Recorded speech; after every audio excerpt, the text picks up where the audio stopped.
my brothers and sisters. Very good. In the name of Allah, the all-wise, true and living God, to whom all praise is due, the Lord of all the worlds, whom we forever thank for giving us as our leader and teacher, the one who's here in America today in the person of the most honorable and humble Elijah Muhammad. And to Minister John and our fellow ministers here on the rostrum, and brothers and sisters here in Los Angeles, I'm thankful to Allah for blessing me to be able to be here this afternoon. And I hope and pray that during the few moments that we have, He will bless all of us to get a better understanding of the things that we need to know in the day and at the time that we're living right now. I think that Minister John has already beautifully pointed out that everything the Honorable Elijah Muhammad is teaching in America today is for the benefit of our people, the benefit of our own kind. And those of our people who are interested in something that is good for them, then they are interested in that which the Honorable Elijah Muhammad is teaching. But if by some quirk of fate something has happened to your brain and you're more interested in that which is good for other people rather than for yourself, then I don't think you will enjoy that which is being taught in America today by the Honorable Elijah Muhammad. This afternoon, during as many of you probably read, it's our intention to point out the difference between integration, segregation, and separation, after which you can then determine for yourself what will solve your problem. But before we get to that, as you know, the Honorable Elijah Muhammad has a nationwide broadcast which he does weekly, and during recent months he has had us to try and do those broadcasts for him. And wherever we happen to be when we're traveling, we broadcast from that particular mosque or temple.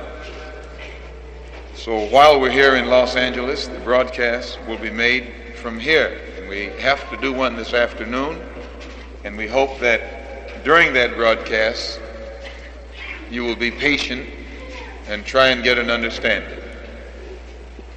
After which we will have a short time to explain the difference between integration, segregation, and separation.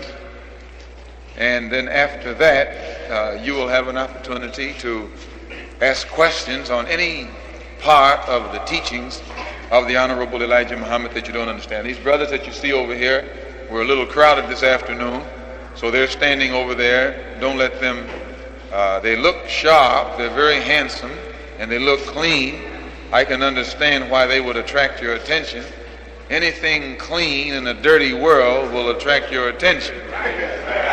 And whether you realize it or not, the world or civilization, society, and country in which you live morally is the dirtiest on this earth. You can't find any spot on this earth today where the society is more corrupt than the society in America. And if you doubt it, all you have to do is take a plane, train, or bus, or your own 2 feet, and travel around this world, and you'll have to come back and admit that the dirtiest minded people on this earth are right here in America.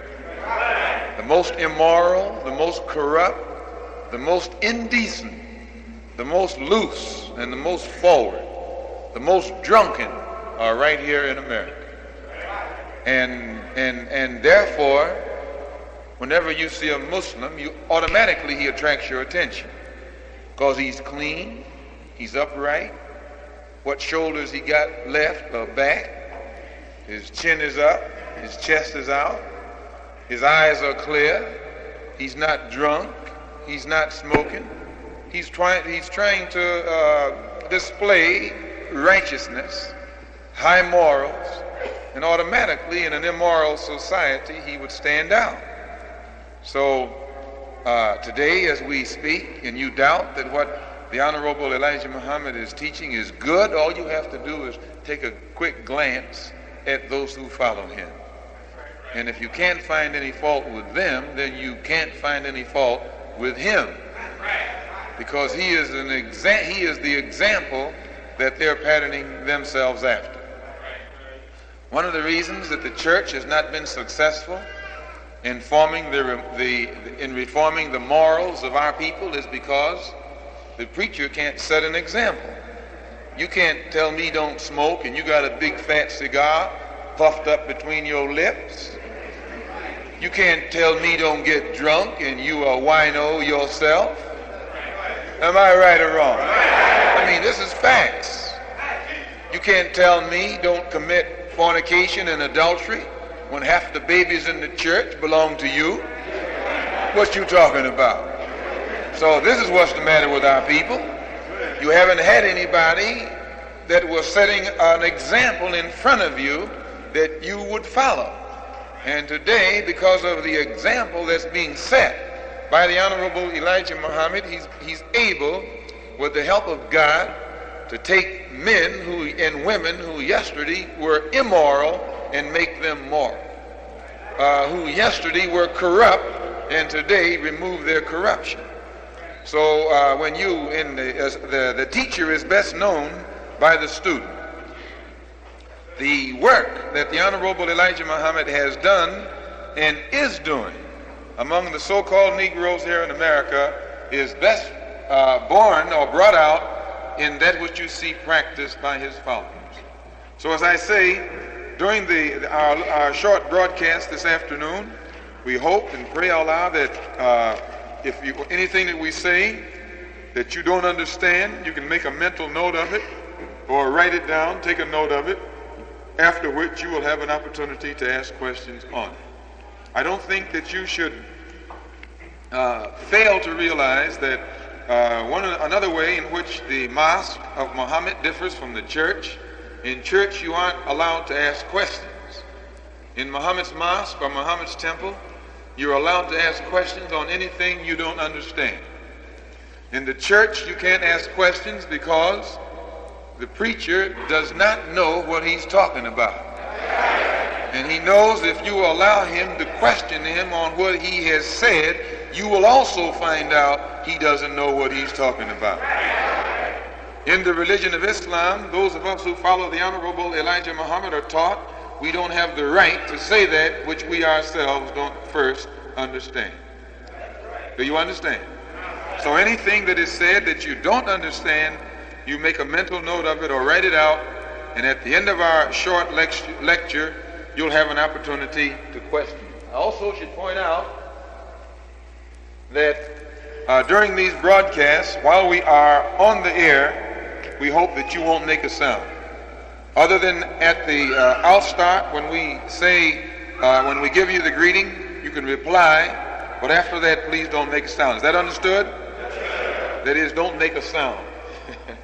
And as I explained the other night, one of the reasons for that is the white man knows that what the Honorable Elijah Muhammad is teaching will actually wake up black people.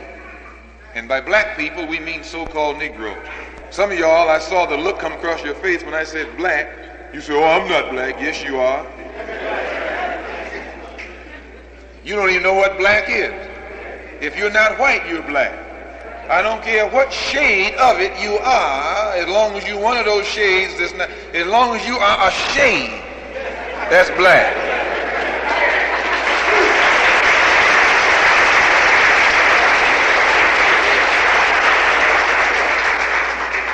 Do you understand that? I was on the radio in Philadelphia one night, and an old cracker asked me, white man asked me,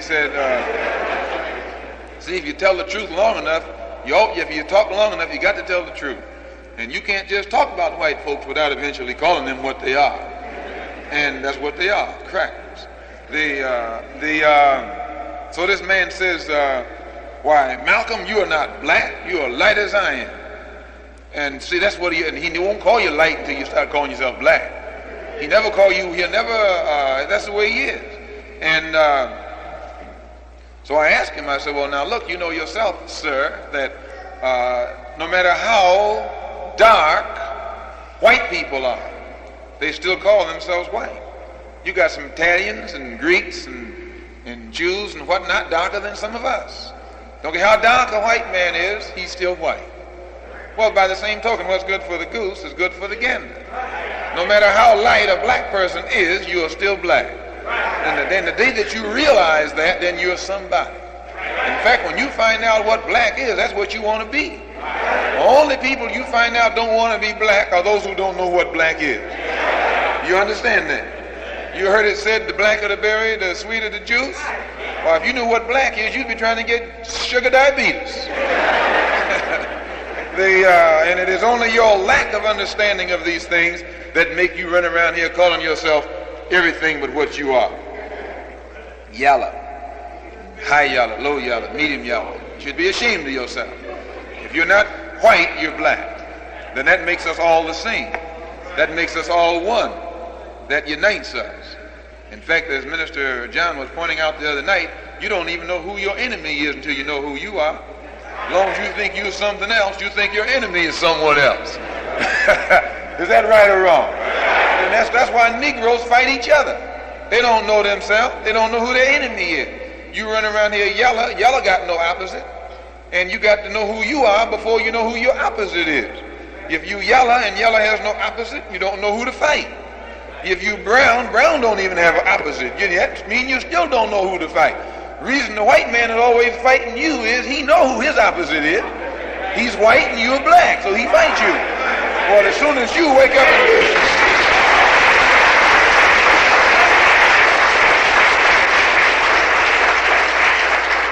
all praise is due to Allah. As soon as you wake up and find out that you are black, then automatically you know the opposite of black is white.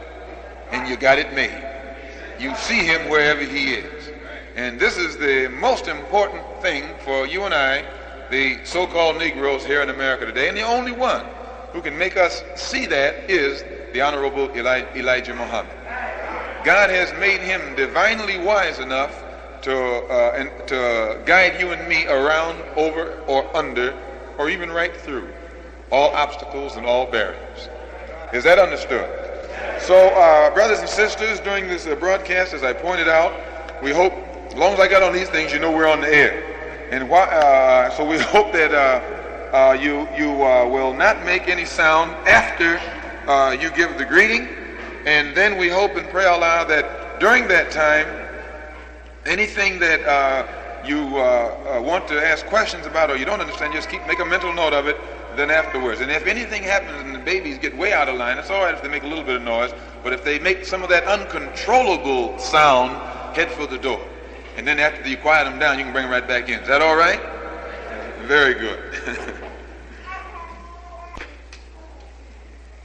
Assalamu alaikum. In the holy name of Allah, the beneficent, the merciful, to whom all praise is due, whom we forever thank for giving America's 20 million so-called Negroes the most honorable Elijah Muhammad as our divine leader, teacher, and guide. Beloved brothers and sisters and friends of our radio audience, welcome to our weekly broadcast, Mr. Muhammad Speaks. This is Minister Malcolm X, substituting for our beloved leader and teacher, the Honorable Elijah Muhammad, and broadcasting again this week from the West Coast, from Muhammad's Mosque number 27, which is located at 5606 South Broadway, here in Los Angeles, California. And I must emphasize again this week that the economic progress as well as the spiritual progress that is being made by the followers of the Honorable Elijah Muhammad here in Los Angeles is amazing indeed. And as we pointed out in a recent broadcast from here, many of these young Muslims who only a short time ago were standing in unemployment lines begging the white man for a job, or in welfare lines begging the white man for some food, have united together today in the religious brotherhood of Islam and have created jobs now for themselves. They are now operating their own grocery stores, restaurants, barbershops, cleaning plants, printing presses, garages, even farms, and many other type businesses that provide job opportunities for our people in the so-called Negro community here in Los Angeles. In fact, the most beautiful restaurant on the West Coast is operated by the Muslims here in Los Angeles. And it is very appropriately called the Oasis Restaurant and located at 51st Street in Maine. And they definitely serve the best home-cooked food on the West Coast. Some of the largest, and I should say one of the largest self-serve grocery stores owned by black people here in Los Angeles is owned and operated by the Muslim followers of the Honorable Elijah Muhammad right up the street. Just a couple years ago, one of our Muslim brothers here started a little hole-in-the-wall grocery store here on South Broadway. But by following the sound business principles taught by the Honorable Elijah Muhammad, it is this brother's grocery store that has now developed into one of the largest and best that is owned or operated by the so-called Negroes here, or any so-called Negro here in Los Angeles. In fact, his business has developed such a large volume that he is moving this week to larger quarters, to 52nd Place and Main Street. And when you stop to think that he started with almost nothing, but by being a sincere follower of the Honorable Elijah Muhammad, all the Muslims as well as the non-Muslims in the neighborhood patronized him. And now he is providing jobs for the people of the community who have supported him.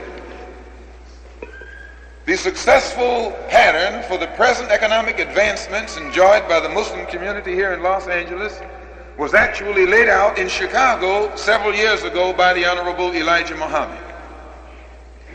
The Honorable Elijah Muhammad first showed the Muslim community in Chicago how to pool their wealth and their talent. Farms were purchased in Michigan, Wisconsin, Illinois, and Indiana. Under the expert guidance of the Honorable Elijah Muhammad, the Muslims there began raising their own cattle, their own poultry, and their own vegetables. In this way, they were able to feed their families the best of food. And they opened grocery stores in which to sell the surplus that they produced. One of our many self-serve grocery stores in Chicago is located at 614 East 71st Street. That's 614 East 71st Street on Chicago's south side. And right next door to it is one of our very modern restaurants. And because everyone knows that the Muslims will serve nothing to others that they would not eat themselves, the Muslim stores and restaurants always do a constant thriving business. Business experience gained through the operation of these grocery stores and restaurants has enabled the followers of the Honorable Elijah Muhammad in Chicago to branch into other successful businesses. They operate bakeries, gas stations, garages, dry cleaning plants, clothing factories, and many others. And today, the Muslims who follow the Honorable Elijah Muhammad operate the largest, most modern department store in Chicago that is owned by black people, located at 553 East 79th Street. That's 553 East 79th Street on Chicago's south side.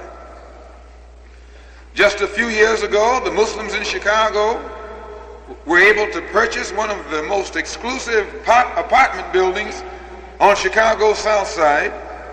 And when the other tenants had moved out, the Honorable Elijah Muhammad lowered the rent and moved his own followers in. He teaches us that all the so-called Negro, that every one of the so-called Negroes in America must have better housing, better living conditions before we can obtain any kind of success in any other field. The Honorable Elijah Muhammad teaches his followers that we must learn to provide food, clothing, and shelter for ourselves and for our own kind, so that we can stop being dependent upon the white man, so that we can stop begging the white man. The Muslim community in Chicago sets an example for the Muslims throughout America. And the economic progress now being made by the Muslims here in Los Angeles is the result of the pattern laid out by your brothers and sisters back at the fountain in Chicago, Illinois. A pattern or an example that has been followed by all of the Muslims in every community, in every city, in every state throughout America and throughout the Western Hemisphere today. And I would like to say to our Muslims here in Los Angeles, if our leader and teacher, the Honorable Elijah Muhammad, could be here and visit your many business establishments and see how well you support them, he would be very happy indeed and pleased with the work that you are doing. And we would all join in with him when he says, all praise is due to Allah. Because the Honorable Elijah Muhammad always gives praise to the one who taught him. And we who follow him know that he was taught mission and is guided and protected today by Almighty God, whose proper name is Allah, in the work that he's doing here in America. The Honorable Elijah Muhammad has taught the Muslim community in Chicago so well that not one of them would even dream of shopping anywhere but in our own place of business.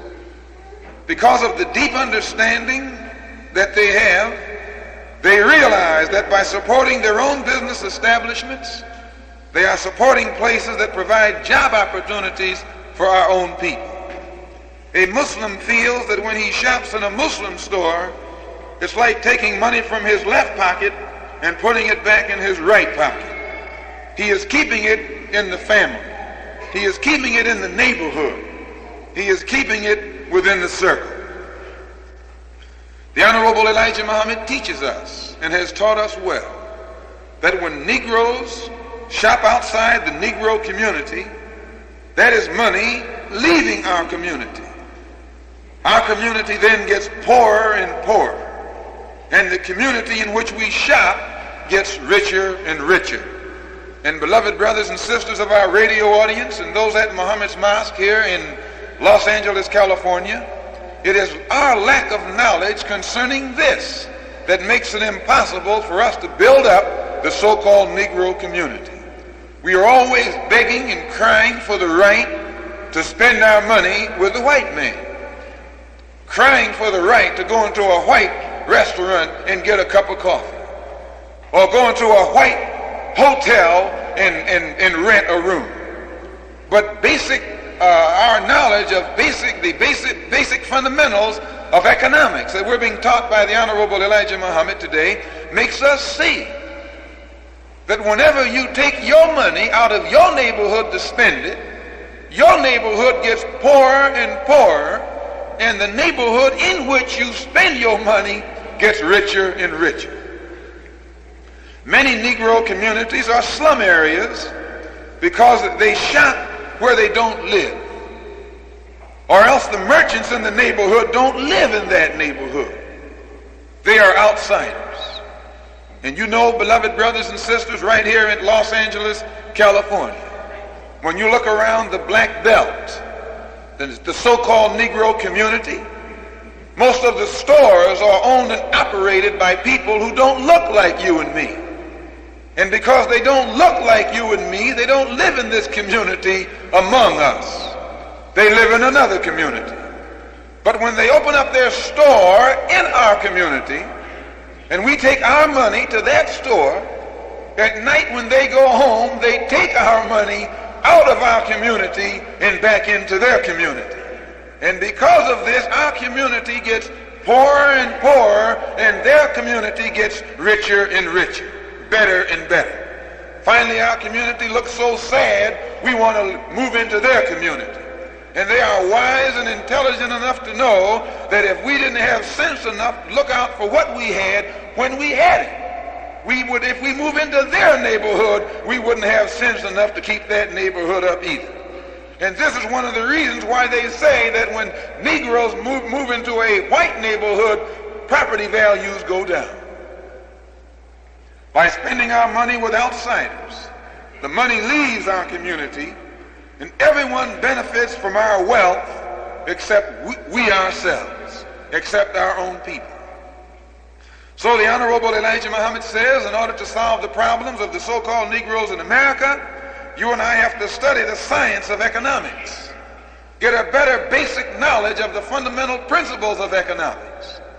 And the Honorable Elijah Muhammad's teaching benefits the entire so-called Negro community, not just the Muslims, but the so-called Negroes in the community who are Christians also benefit from the teachings of the Honorable Elijah Muhammad. In fact, his teachings also benefit the white community too. You may say, well, why? By showing our people how to make the most of what we have and how to use what we have for the benefit of ourselves and for the benefit of our own kind. This helps us to solve our own problems and then also relieves the strain and the pressure from the white community. Once America's 20 million so-called Negroes are taught how to provide for their own needs, then we won't have to be begging the white man for what he has, which only makes him look bad, because today the white man doesn't have enough jobs for his own people. Out here on the West Coast, one never sees the Japanese or the Chinese in unemployment lines or in the welfare line begging the white man for a job or some food. And this is something that our people should stop and think about. The Japanese and Chinese here have their own businesses. And by supporting businesses run by their own kind, they have created an independent economy that looks out for the employment of their own kind. They aren't demanding that the white man give them jobs. They are creating their own jobs. And the Honorable Elijah Muhammad is teaching us that we must learn to do the same thing for our people. Every one of you should help the Honorable Elijah Muhammad in this great job that he's doing among the so-called Negroes of America. As we said last week, both Christians, Jews, and Muslims, both white and black, you should help the Honorable Elijah Muhammad in this great work. Each of you who are listening to this broadcast across the nation should send at least $1 or more each week to Muhammad's Mosque, 5335 South Greenwood Avenue, Chicago 15, Illinois. That's Muhammad's Mosque, spelled capital M-U-H-A-M-M-A-D'-S,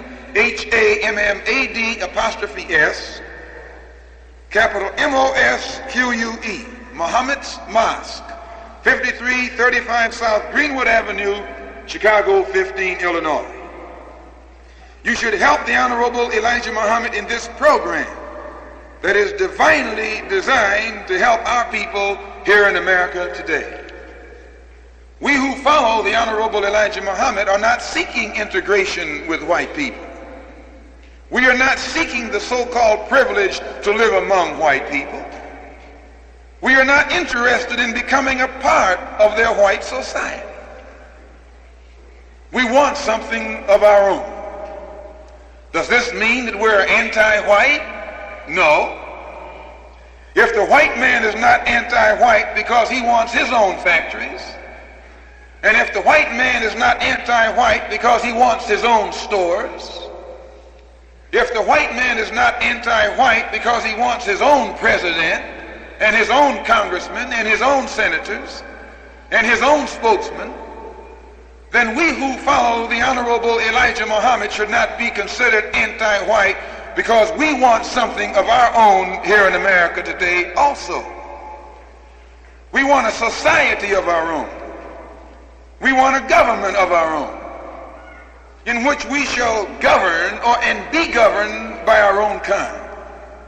Therefore, in order to have these things, we must have some land, some separate territory that we can call our own.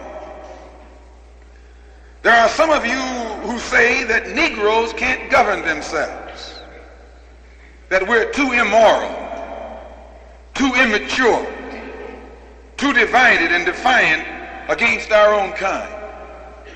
But beloved brothers and sisters of our radio audience, and those at Muhammad's Mosque here in Los Angeles, California,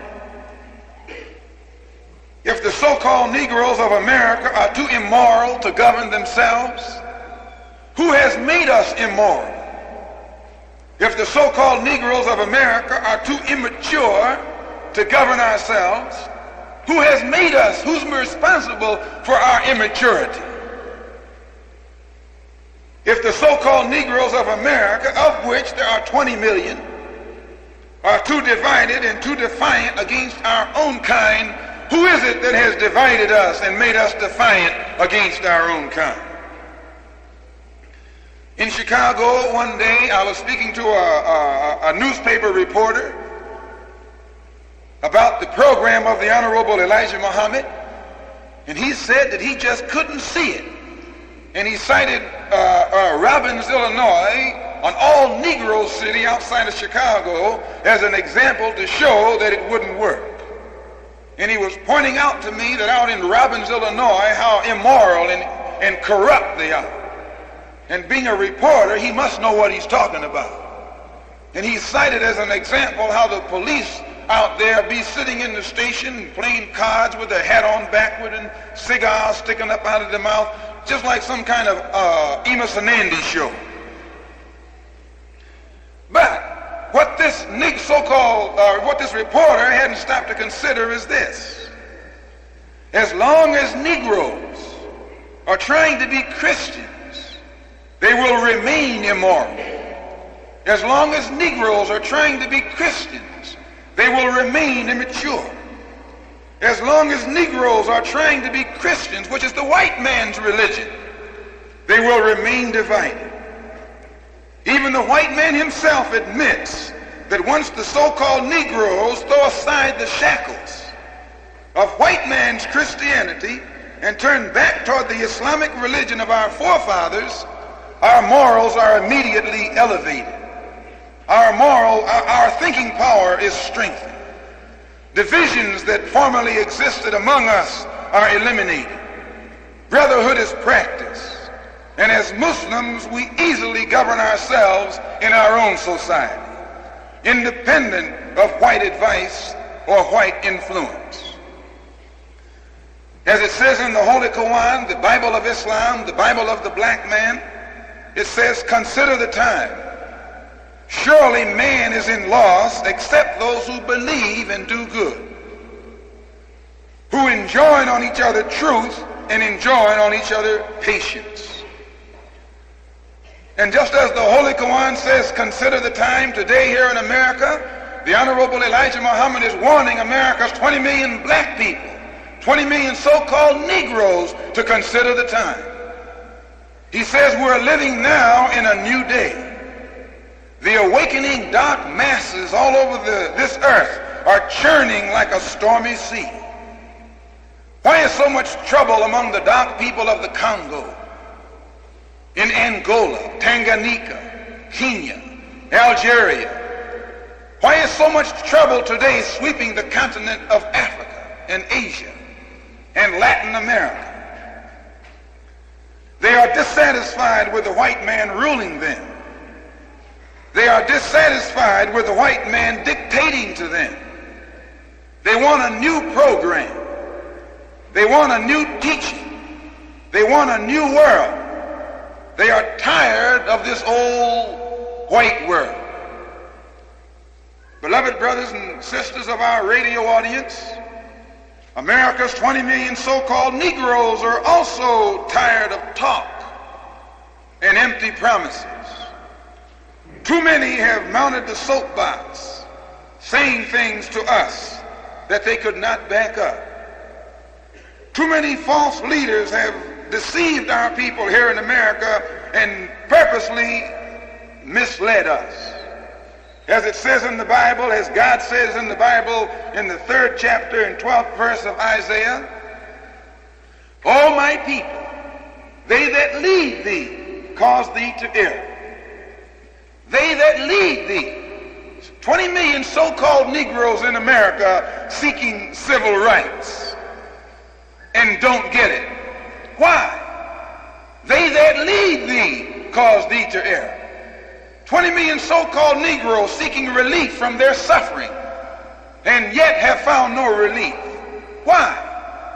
They that lead thee are leading you up the wrong path, selling you out, teaching you to love your enemy, teaching you to pray for those who use you despitefully, teaching you to practice peaceful suffering.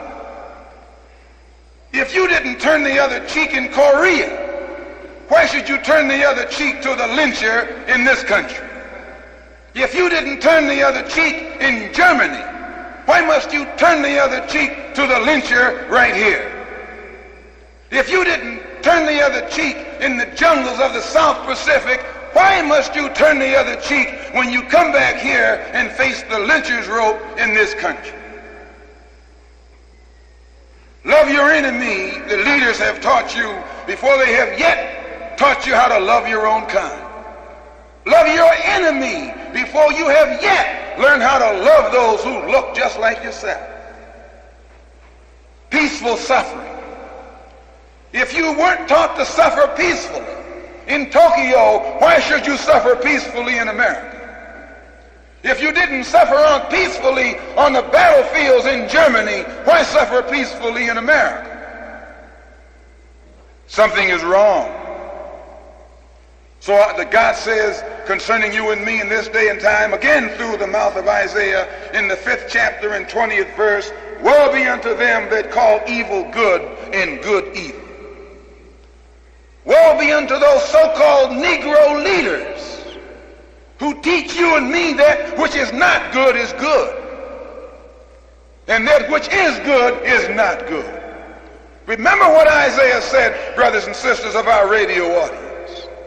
They that lead thee cause thee to err, not strangers, not foreigners, but your leaders are the ones that are leading you astray. They have sold you out. They have sold you down the river. They have you walking west thinking you're going east.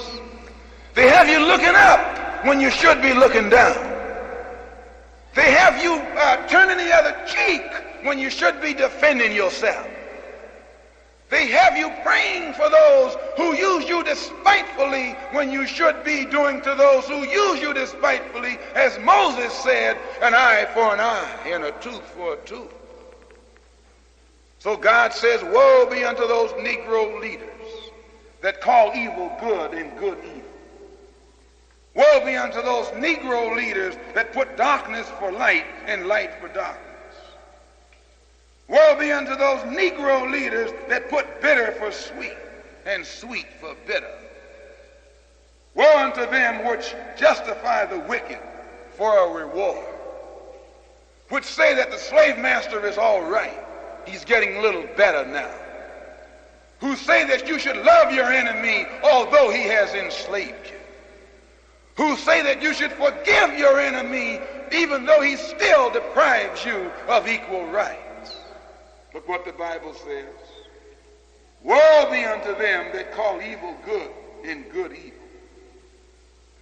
Woe be unto them that call bitter sweet and sweet bitter, and take away the righteousness of the righteous from him.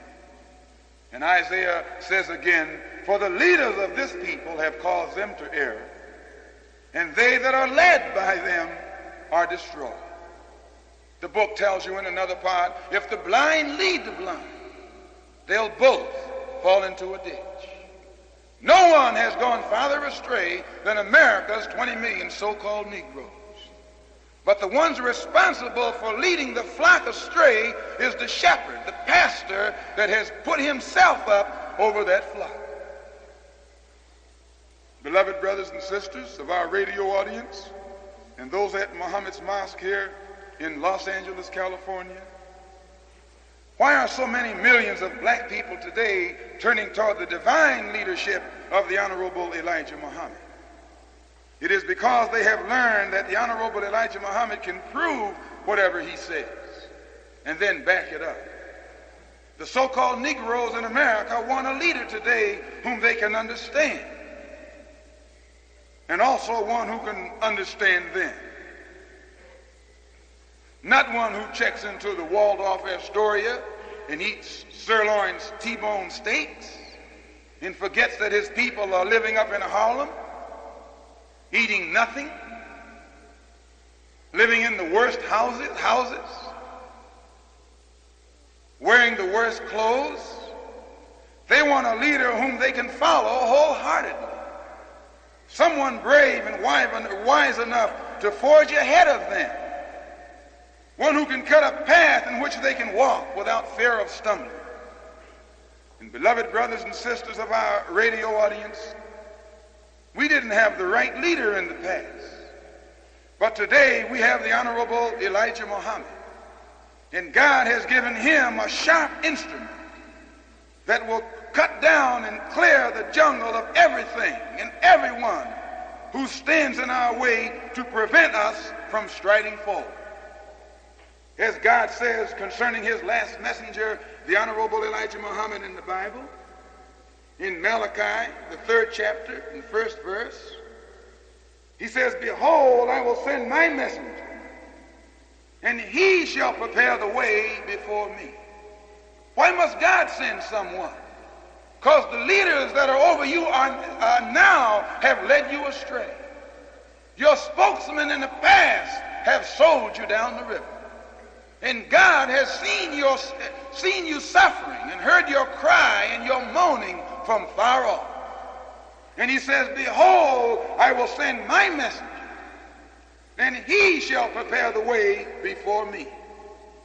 Then the Lord whom ye seek shall come suddenly to his temple." And beloved brothers and sisters, you can see that God himself has promised to choose us a leader. God himself has promised to choose us a wolf, a shepherd who'll show us how to fight the wolf, how to get out of the clutches of the wolf that we've been in for the past 400 years.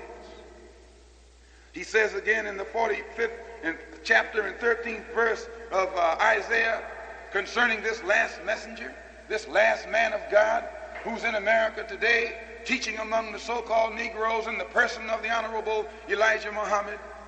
He says, "I have raised him up in righteousness. I've made him righteous. I've cleansed his heart. I've cleansed his mind. I've cleansed his soul. I have raised him up in righteousness. And I will direct all of his ways. He shall build my city. He shall let go my captives." My people have been captives in the house of bondage for 400 years. And no one has been able to remove the bonds that hold them in captivity. Everyone who has made an attempt to has either failed or has sold them out. But I have raised this one up myself. I will direct all of his ways, and it is he who will build my city. It is he who will build my government. It is he who will build my nation. It is he who will be the cornerstone that I will use to set up this righteous kingdom or righteous world. He won't do it for price nor reward, saith the Lord of hosts. He won't do it for money. He won't do it for gold. He won't do it for silver. He'll do it because he loves his people. He'll lay down his life for his people. The others who have been over us have been hirelings. They are shepherds for pay, shepherds for money, shepherds for personal profit. But the book says that in the last days, God himself will come into the house of bondage and search among the captives who are here in America today and known as Negroes. And he himself will raise up a messenger, a shepherd, an ex-slave, a so-called Negro, and leave him. He'll put love in his heart for his people. He won't be our spokesman for money, nor for gold, nor for silver. But he will lead us because he loves us. He will teach us because he loves us. And he will lay down his life for us because he loves us. Beloved brothers and sisters of our radio audience and those at Muhammad's Mosque here in Los Angeles, California, the world knows today that there's no fear in the Honorable Elijah Muhammad. Why? because he knows that he has been missioned by God himself. And God not only guides him, but also protects him. As the Bible says of him, he is the true vine, and we who follow him are his branches. And just as there's no fear in the true vine, all the little branches become just like that true vine from which they spring. There is no fear in the branches either. The Honorable Elijah Muhammad has fear only in that which he has not been missioned to do. But by doing only that which God has missioned him to do, he is always on the right path. He is always right, is always on his side. God is always with him. The Honorable Elijah Muhammad says that our people went astray in the past only because our open enemy, the devil, had put out our eyes. He had blinded us. And once the devil had made us blind to the knowledge of our own kind, and blind also even to the knowledge of the devil, we then accepted the devil as our friend. We accepted the devil as our teacher. We accepted the devil as our guide. We accepted the devil as our advisor. And this devil, disguised as our friend, disguised as our teacher, disguised as our guide, disguised as our advisor, was able to lead us astray. But beloved brothers and sisters of our radio audience across the nation, and those at Muhammad's Mosque here in Los Angeles, California, despite the division and disunity the devil has caused among our people, the Honorable Elijah Muhammad is having great success in awakening and uniting the black masses of America, because God has shown him the root cause of our disunity. The root cause is the devil himself. The Honorable Elijah Muhammad also has made a careful study of all others who failed in their efforts to unite and organize our people. Many of you remember the great work that was done by Marcus Garvey, who united perhaps more people than any other black man up until his time. The Honorable Elijah Muhammad shows us where one of the failures made or mistakes made by Marcus Garvey was Garvey's failure to teach you and me the right religion. Why? Because the Honorable Elijah Muhammad says that our people are religious by nature. Our people are more religiously sincere than the white man. Therefore, our enemies, knowing this, have baited the hook with false religions and used this method to divide us. Just as our enemy used false religions to confuse and divide us, God says through his last messenger that it will take true religion to bring us back together in unity and harmony and cure us of the many ailments we fell victim to while we were disunited, following strange religions and worshiping strange gods. Beloved brothers and sisters of our radio audience, 20 million so-called American Negroes who are described in the Bible as the lost sheep, described in the Bible as the lost tribes, described in the Bible as the lost people of God, have spent 400 years here in America among strangers, in the land of bondage, in the house of bondage. We have accepted the false religions of the people who made us slaves. We have been worshiping the false gods of the people who made us slaves. Will our God forgive us for denying our birthright? Will our God be merciful today toward 20 million so-called Negroes who have turned away from their own religion and their own God?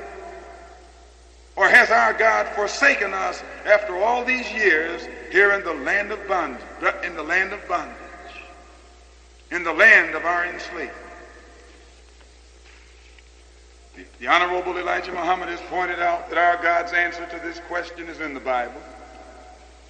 Through his prophet Isaiah, God again promised in the 54th chapter and 7th verse, God says, "For a small moment have I forgotten thee.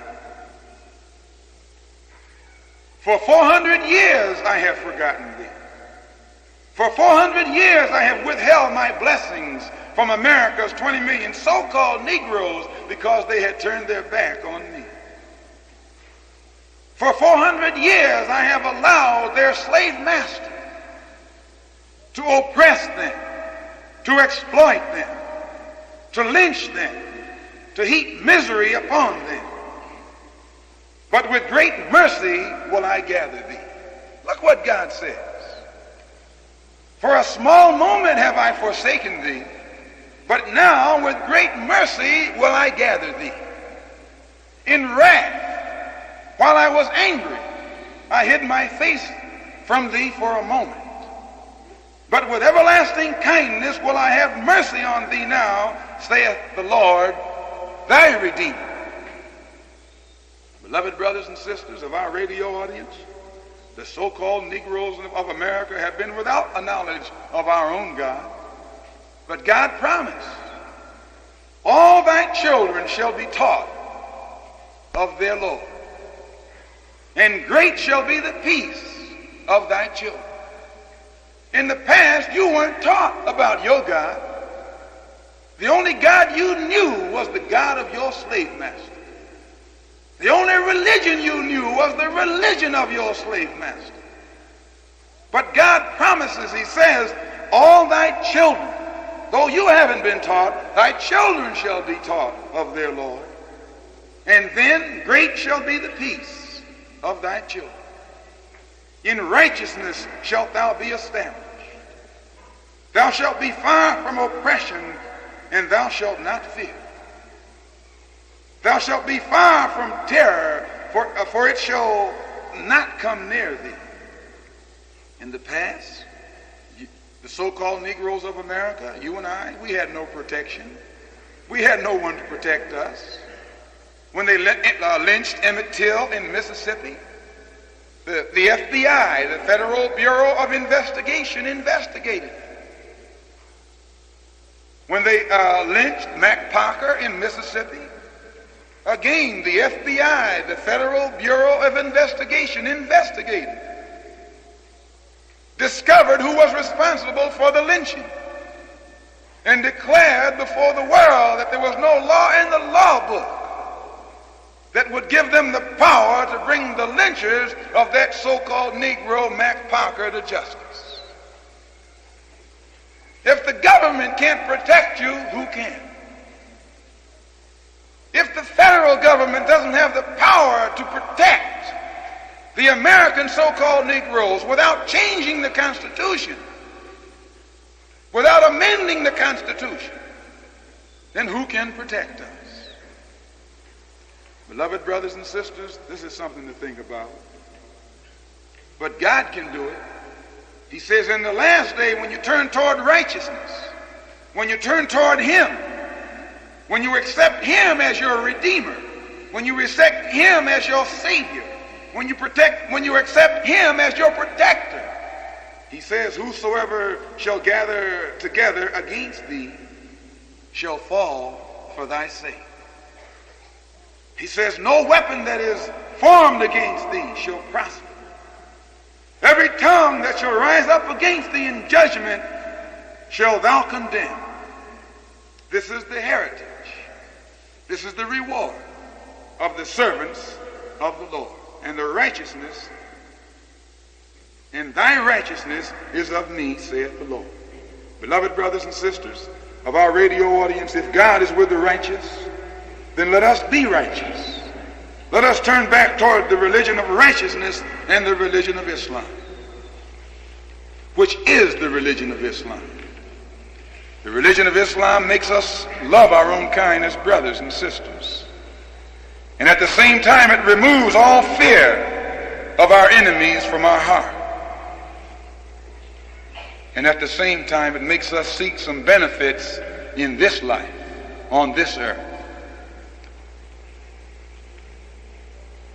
wherein Christianity taught us we had to be poor to go to heaven, the religion of Islam is just the opposite. When we were Christians, we were told to be good now and be paid for our goodness later. To be good here on earth, and God would reward us up in the sky. Beloved brothers and sisters of our radio audience, that's not justice. If I work here in California, and come payday, my boss tells me to go to New York to collect my check, that's not justice. I should receive my paycheck where I worked. If I work here in California today and they tell me wait until next year to be paid, that's not justice. Well, if that isn't justice, what about God? If you and I are to work at being good on earth, if you and I are to work at being good right now, why should our heaven come up in the sky later? If we work now, God should pay us now. If we work here, God should pay us here. If heaven is to be our reward, our heaven should not be in the sky after we're dead. The Honorable Elijah Muhammad teaches us that our heaven should be right now on this earth while we are still alive to enjoy it. Our God wants us to love one another. Our God wants us to practice brotherhood and unity with each other. Then he will bless us with wealth, as well as health and happiness right here on this earth. The Honorable Elijah Muhammad has taught us that our God doesn't want us to be poor. Throughout the Bible, he tells you he wants to give wealth to the poor. God wants you to be rich. God wants you to have something. God wants you to be somebody. Our people have suffered poverty long enough. Now our God wants to show us how to have something of our own. In fact, the Bible says when God comes to his long-lost people in the last day, he will give us the wealth and the property of our enemy. In the 49th chapter of Isaiah, in the 22nd verse, it reads, "Thus saith the Lord God, Behold, I will lift up my hand against thee and lick up the dust at thy feet. And thou shalt know that I am the Lord. For they are not ashamed and will not be ashamed that shall wait for me." He goes on to ask the question, shall the prey be taken from the mighty? Will the American so-called Negroes who have been captives here in this powerful land always be here? Will you always be a captive? Will you always be a second-class citizen? Will you always be denied civil rights and human rights? Will you always be a victim in the hands of the white man? Will you always be a prey? Look what God says. Shall the prey be taken from the captive? Shall the lawful captive be delivered? Thus saith the Lord, even the captives of the mighty shall be taken away, and the prey of this terrible one shall be delivered. For I will contend with him that contends with thee, and I will save my children. I will feed them that oppress thee with their own flesh, and they shall be drunken with their own blood, as with wine, and all flesh shall know that I am the Lord, thy Savior, thy Redeemer, the Mighty One. Beloved brothers and sisters, those of us who have been taught by the Honorable Elijah Muhammad, we know that that is beautiful because we understand. Many of you will quickly say, well, Mr. Muhammad doesn't sound so religious. He sounds more like a businessman. What he is advocating sounds more like an economic program than a religious program. But beloved brothers and sisters of our radio audience, you must remember, Moses not only had a religious problem with the Hebrew slaves, but he also had a problem of economics. He had to build a government for his people. He had a political problem. He had an economic problem. He had all sorts of problems in trying to correct the condition of his people. The Honorable Elijah Muhammad says that Moses was not only a religious leader, but Moses was also a government leader, a political leader. He had to create an economy for his people that would provide them with the necessities of life. And he teaches us that the so-called American Negroes need the same type of leader here in America today. The Honorable Elijah Muhammad says that your slave master not only has given you your present religious training, but he has also given you your economic training and your political training. Therefore, you have been forced to look to your slave master for religious understanding, for economic relief, and for civil rights, or what you call citizenship. Your present Negro leaders have been to school, but even they still look to the slave master for freedom. They still look to the slave master for civil rights. They still look to the slave master for jobs. They still look to the slave master for justice. This is something to think about. The Honorable Elijah Muhammad says that the American so-called Negro leader will always be looking to the slave master for a solution to our economic problems and our political problems and our social problems and our religious problems, as long as the slave master continues to be the teacher of the so-called American Negro leader. The student can know no more than his teacher. Beloved brothers and sisters, does the Negro preacher think he can prove that what the Honorable Elijah Muhammad is teaching is more political than religious? Does the Negro preacher believe that Moses was a religious teacher in Egypt? And if he does he believe that Moses was more religious than political? These are good questions. The Honorable Elijah Muhammad answers and says, where in the Bible does it say that Moses taught his people religion before he got them out of Egypt? Where does it say in the Bible that Moses taught his people religion before he got them out of bondage? Where in the Bible does it say that Moses taught his people religion before he got them out from under the oppression and exploitation and the misery of their slave master? The main base of Moses' teaching was a separation of his people from their slave master. This is what Moses taught. All of the doctrine, all of the teachings of Moses, while his people were still in the house of bondage, while his people were still in the land of their enslavement, while his people were still under their oppressor, every word that fell from Moses' lips was separation of his people from their slave master. The slave master would not even let them pray. So Moses had to ask to be allowed to take his people 3 days' journey into the desert in order to pray to their own God. And Pharaoh even objected to that. The Honorable Elijah Muhammad has pointed out that no religion was taught while Moses and his people were still in Egypt.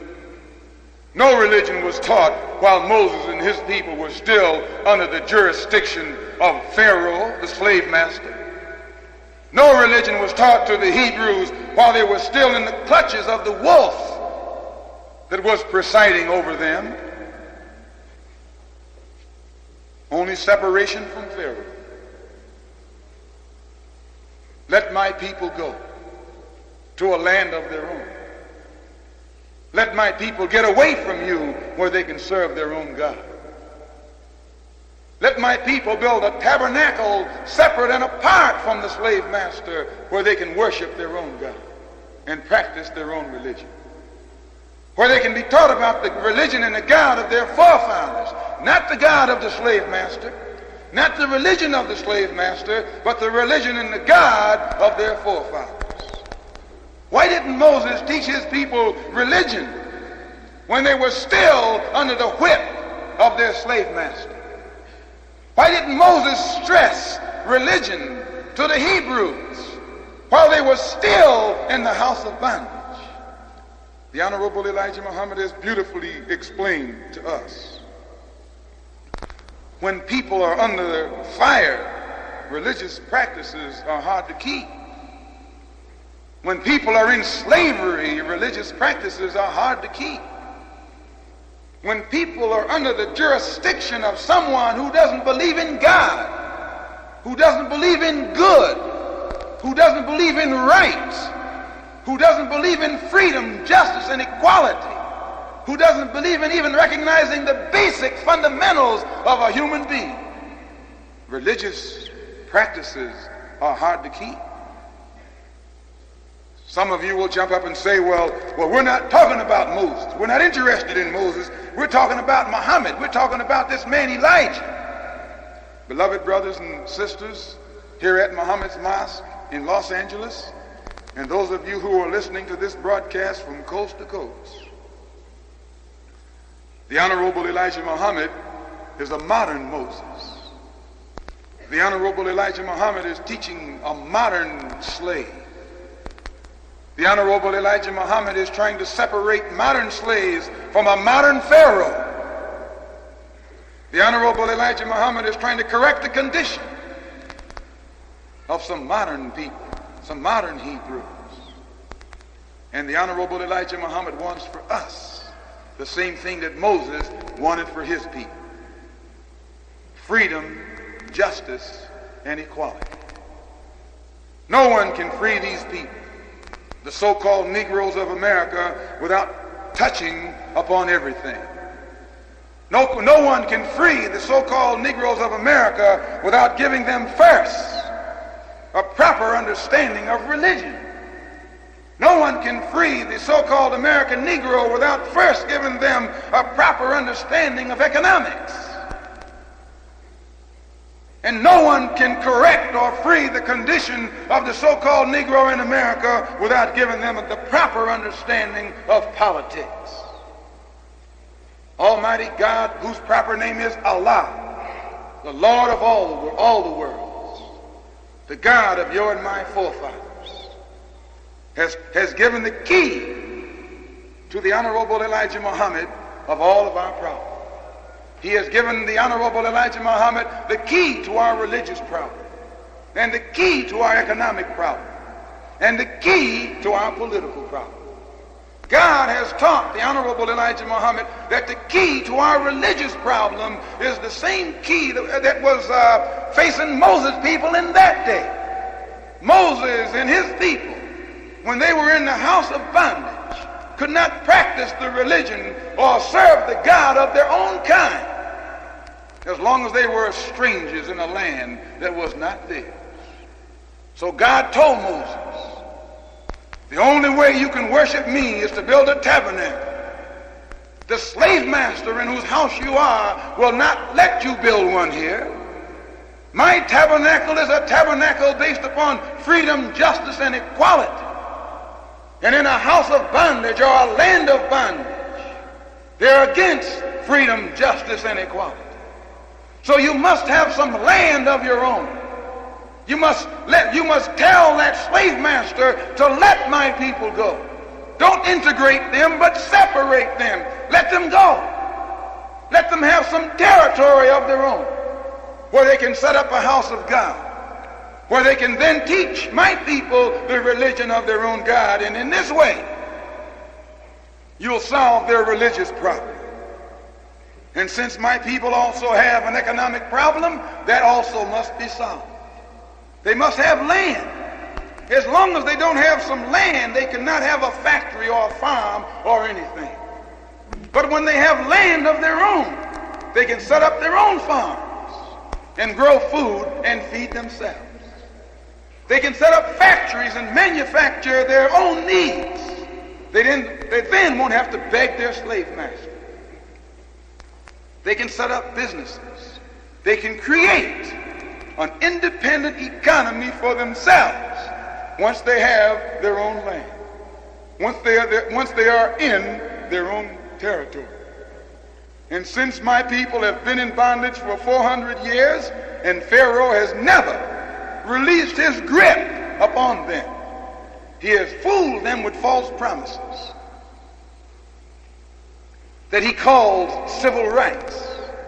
Promise after promise, year after year. Don't stay here any longer. Get some land of your own. Set up your own government. Be a citizen on your own land of your own government. And your problem will be solved. And beloved brothers and sisters of our radio audience, and those at Muhammad's Mosque here in Los Angeles, California, the Honorable Elijah Muhammad teaches us that the problems of the so-called Negro will never be solved until we have some land of our own, until we have some territory of our own in which we can do something for our own kind. And by so doing and so having, we will cease being dependent upon these people who have already proven by their actions and their behavior toward us that it's absolutely impossible for the two of us to live together in peace. So if they're going to have peace on earth, they must have separation. And the Honorable Elijah Muhammad is here in America to bring about just that. God is with him to be successful, and if you help him, God will bless you. Those of you who would like to help him, you write to Muhammad's Mosque, 5335 South Greenwood Avenue, Chicago, Illinois. Help the Honorable Elijah Muhammad in this great work in every way that you can, and God will bless you, God will forgive you, and God will reward you. So until this time, we hope next week, we hope and pray that Almighty God, Allah, will forever bless, guide, and protect our beloved leader and teacher, the Most Honorable Elijah Muhammad. And until this time next week also, brothers and sisters, we hope to be back with you at the same spot on your radio dial. This is Minister Malcolm X, broadcasting from Los Angeles, California, greeting you in the language of our forefathers, the beautiful Arabic tongue, words that mean peace. Assalamu alaikum.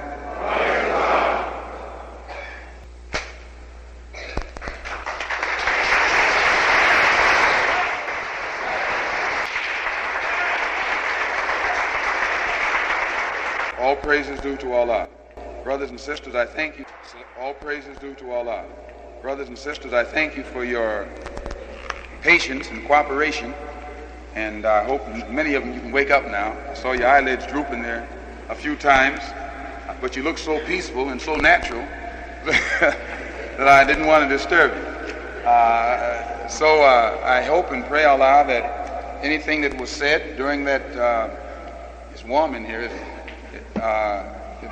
But this is nowhere near as hot as hell will be when God really gets after this devil. I hope that you will,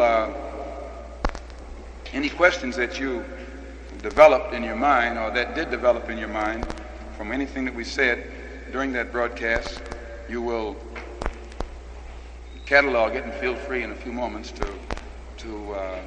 explain it. Now, as it was pointed out in the paper, it was our intention today to explain what the Honorable Elijah Muhammad means by separation, why we who are Muslims reject integration and are asking for separation. You know, I was talking with a lady the other day, yesterday in fact. I walked into a drugstore to get something, and this lady was standing at the counter, and I don't think she's here this afternoon. She might be, but she didn't know me. I knew her. She was one of our people that's dead, deaf, dumb, and blind. And they happened to be discussing the program that was on television the other night, Walk in My Shoes. And she mentioned Mohammedans and something else, you know. She had seen the whole thing. I was on it myself. I was stood right there looking her right in the face. She didn't know me from Adam. She was telling me all about what I said and everything. So I'm just going, well, that's easy to do because our people blind. The Bible is right when it says that in the last day they're going to open the eyes of the blind. You're blind as a bat. the bat don't have any eyes at all. So she was talking about how she went for what was said and all. And so I said, well, you need, I said, that same man that was on the television is going to be up at 56 and Broadway Sunday. I'm looking her dead in her face, and she still didn't pick up. So I hope if she's here this afternoon, forgive me for talking about you, but I think you will admit you deserved it. If you are here, she said, no, I wouldn't go up there near that place. I said, why? Now here she was just talking about, she liked what she heard, and in the next breath she said, no, I wouldn't go down there. Well, see, as Minister John pointed out, someone had been seeing, somebody was choosing her friends for her. She said, well, I don't believe in isolating myself. I don't believe in any kind of isolation.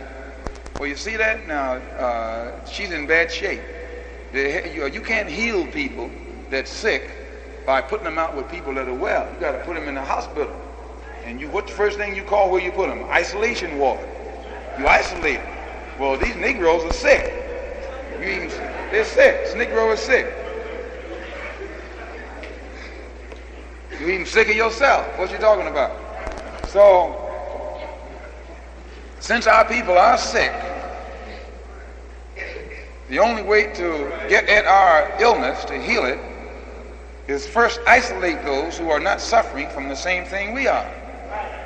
Once they are isolated, then you can work on that which is sick. You got 4 or 5 children all sitting at the same table, and one of them sick, the rest of them aren't. Those that aren't sick will take up so much of your time, you don't even have a chance to get at the one that's sick. No, put the one that's sick in the room by himself. That's what's called the sick room. You even call it the sick room. Someone when they can make noise everywhere. But when they get near the sick, be quiet. Don't walk too hard. Is that right or wrong? See, they need a different kind of treatment completely. Well, if you have 20 million black people here in America who are crying because they don't have equal rights, that means politically you're sick. Can't deny it. Politically sick. And if they're crying because the white man don't want them around him, you're a social outcast. And you're crying because you're being ostracized socially. That's a social sickness. And if you got 20 million black people whom the economists say have a purchasing power of $20 billion a year, and despite this $20 billion, they yet don't own a factory in which to give themselves a job, and because they don't own a factory, despite their wealth, they're the last hired and the first fired, they're economically sick. You're sick. And if here you got some people in whose neighborhood drunkenness and dope addiction and bastard babies are running rampant, babies without fathers, women mothers and no husband, while you're morally sick. You're in bad shape. Am I right or wrong? You'd like to deny it, but you can't. Because I can look at your tongue and tell by the color of it you're sick. The spots on your eyes show that you're sick. What else I leave out? Mentally, anytime you got 20 million black people going to school and come out, don't know who they are. They're in bad shape upstairs. You can't deny that. Hey, you come out of school talking all proper. I can't understand.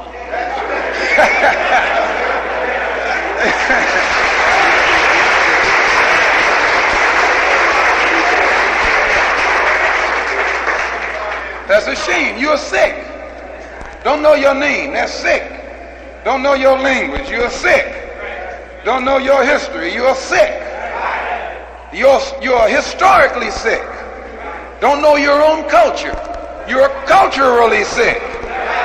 You can't deny that. Meaning you're in bad shape.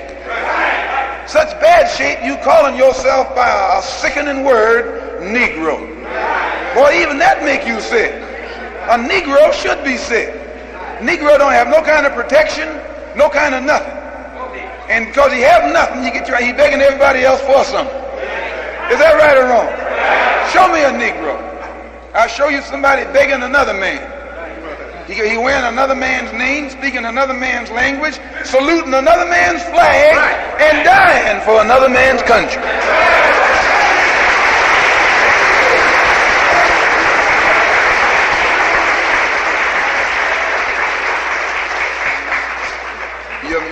You make me sick.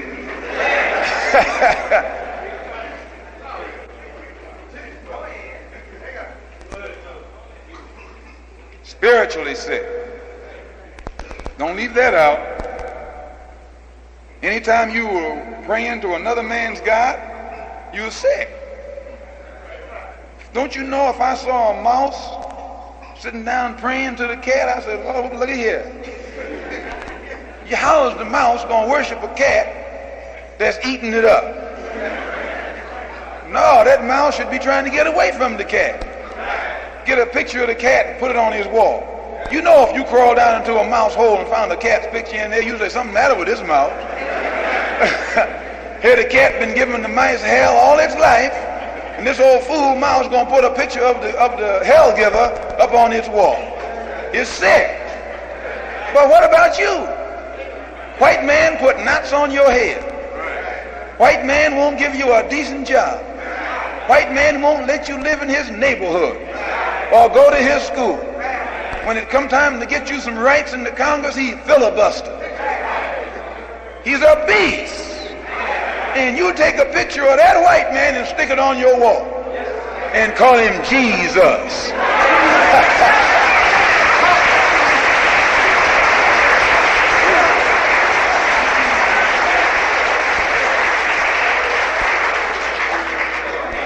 Well, you'd make Jesus sick. Look at you. The man that have done you more harm than ever has been done to anyone since the beginning of time. And you put a picture of him on your wall and say, that's my Jesus. Long blonde hair, blue eyes, with a hook nose. His nose don't look like yours. His eyes don't look like yours. His hair don't look like yours. And you're going to say that's your Lord. Something is wrong with you. I mean, you're sick. You're religiously sick. And now when you are sick, got all those ailments, and you want to integrate with somebody that's not sick. No, I wouldn't let you integrate with me either. And you got leprosy on top of that. Leprosy. 20 million black people in America got leprosy. What they say leprosy is, they say it make you white. You say, how is black folks going to be leper? Yeah. White-minded. You are a mental leper. White-hearted. You just like the white man. You think like the white man. White man say ouch, you say ouch. White man sad, you sad. White man happy, you happy. You got white disease.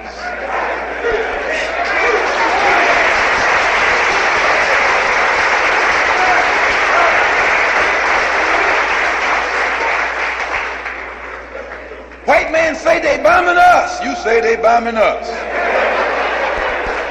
White man say we in trouble. You say we in trouble. No, you're sick. I don't blame nobody for wanting to be around you. You got the sickness and don't know you got it. You're going to give it now to everybody else.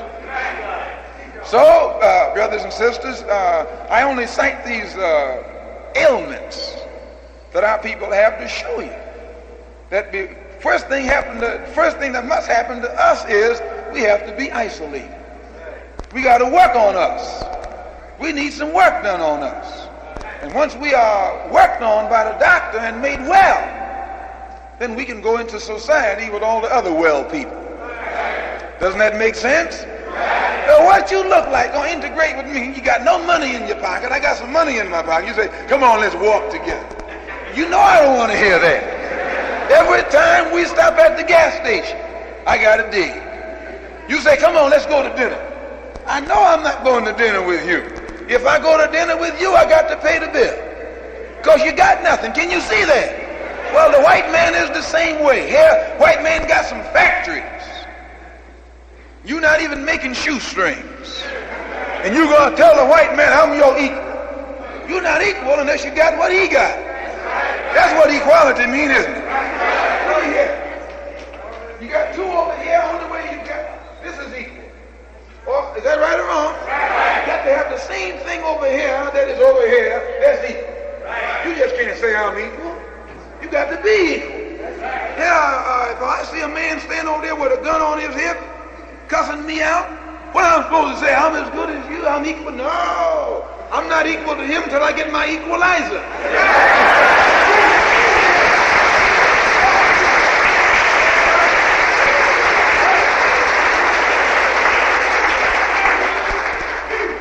How you gonna stand in line begging for a job?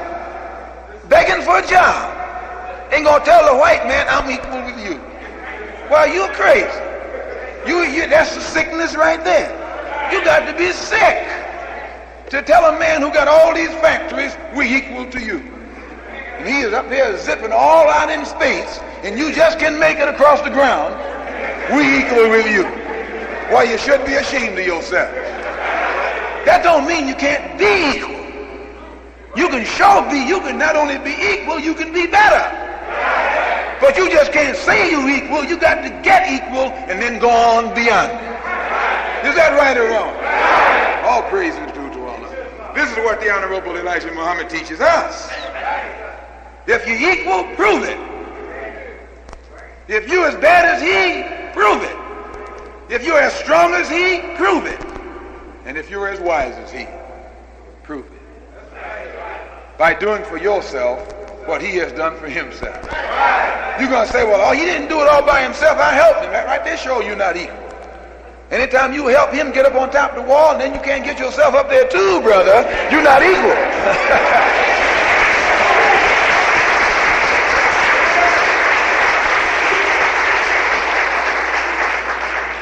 You're going to brag about you helped him get rich and you still poor. No, you're in bad shape.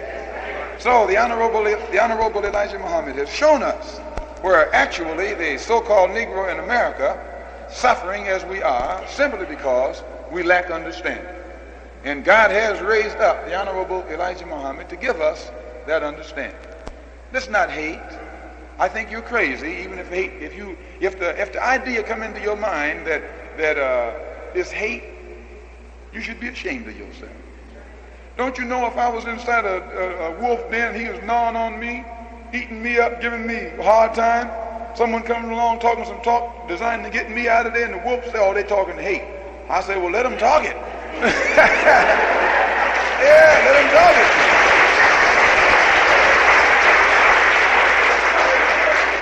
Yeah, let them talk it, Mr. Wolf, because I've been listening to that love talk you've been talking about, and I'm getting shorter and shorter all the time. That this is the thing, this shows that you're sick, this shows that you're sick. Here you are in the clutches of what is absolutely the most vicious race of animals this earth has ever seen. They have stripped you of everything you ever had. And right now won't even let you get a foothold, a toehold, much less a foothold. And all the white man got to say to you about someone that's trying to help you, they talking hate. You say, well, I'm not going to listen, boss, because I don't believe in no kind of hate. Jesus said love. Jesus also said get up and do something for yourself. In the book of Revelation, Jesus is sitting on a white horse and he got a sword in his hand, getting ready to take the head of all his enemies. That's the Jesus that you need to look about. You so busy running back in Matthew, Mark, Luke, and John, you don't never get up here and see what John said in Revelations. Jesus said love way back here, but love run out when he got into the Revelation. Do you understand?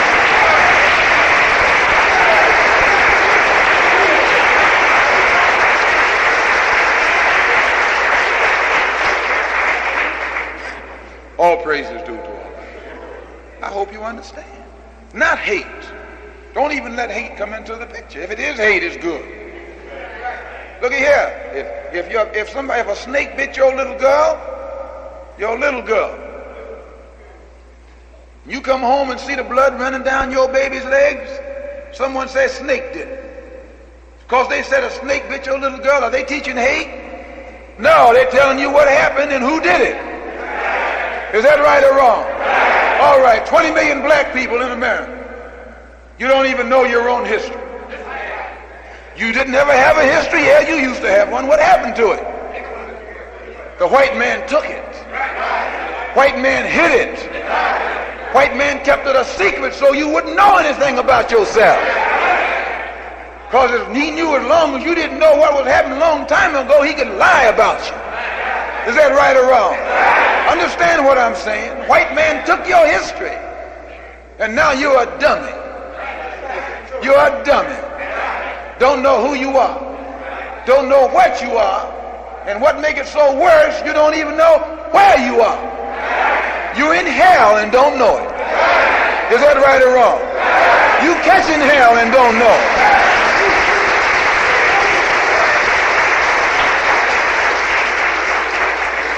All praise is due to Allah. Let's understand. You catching hell and don't know it. You mistake hell for heaven. Bad for good. You're in bad shape. So to point these things out is not hate. You have to show the man what happened to him. And don't tell me what happened to me if you're not going to pull my coat and let me know who did it. Don't tell me you've been robbed. Tell me who robbed me so I can go get my money back. Do you understand what I'm saying? Don't deal with my condition. Tell me the cause. If I'm poor, why am I poor? If I'm dumb, why am I dumb? If I'm Jim Crowed, why am I Jim Crowed? If I'm deprived, why am I deprived?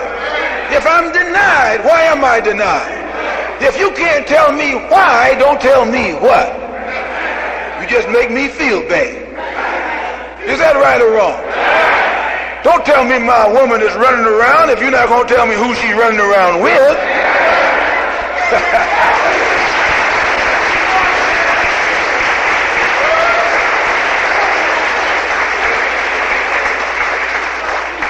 You'll make me think she's running around with you.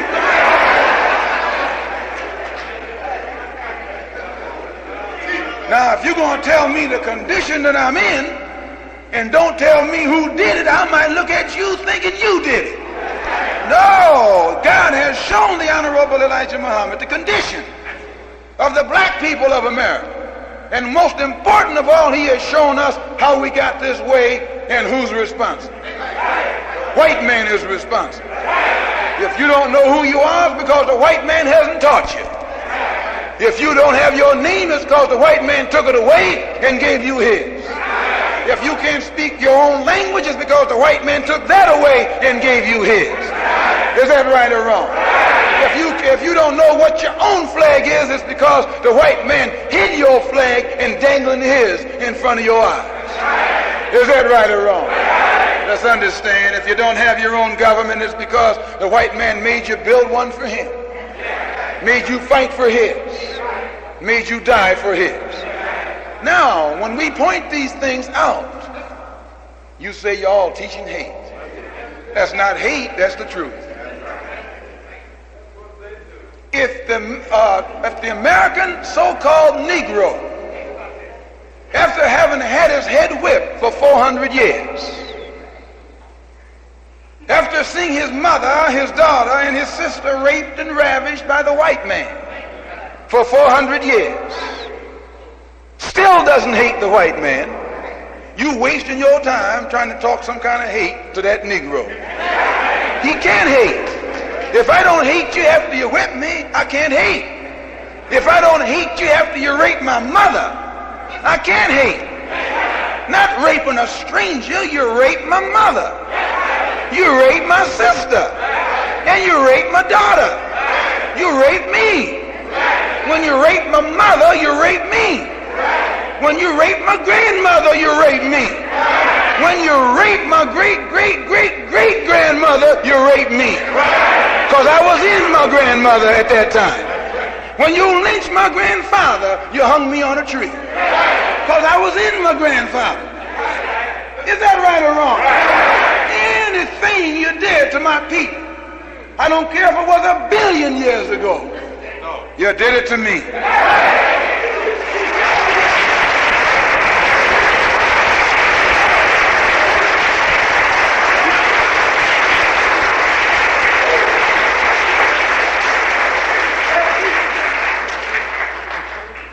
Now, shall I integrate with you? Pick up on you. I'm going to show you yourself. Should I integrate? Should I put my arm around you now? Why, you'd call me a chump. As the messenger said in Washington, D.C. last week, you'd be an international fool. Not a local fool. Not even a national fool. You'd be an international, universal, everlasting fool.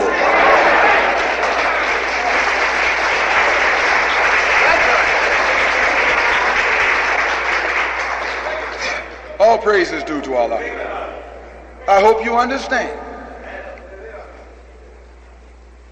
Once you see what has been done to you and who has done it, only then do you know what type of intelligent attitude to display in front of that one that's guilty. If you don't know what the man has done to you, you can make a fool out of yourself. If all of us, if all y'all sit up here right now, or sit in here right now and watch me pick this brother's pocket, and then he come over and hug me, you say, look at that fool. That man robbing him and he's hugging him. Is that right or wrong? Well, you know you'd say that. Look at that chump. Well, you'd even give me credit for fooling him. What about the white man? The white men have robbed us, deaf, dumb, and blind. Now, if we hug him, what are we? Chumps. We're chumps. You thought I said champ. No, I said chump.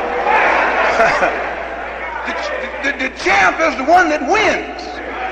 When you were in Korea, you fought like a champ, didn't you? When you was in Tokyo, you fought like a champ. White man said go, you was gone. Sometimes you didn't even have no bullet. You still said bang, bang, bang, bang. You shot cause white man. Why? Because the white man said shoot, shoot. And then overnight you come back home.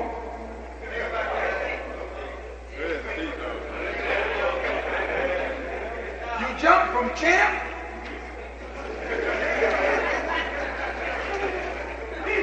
to chump.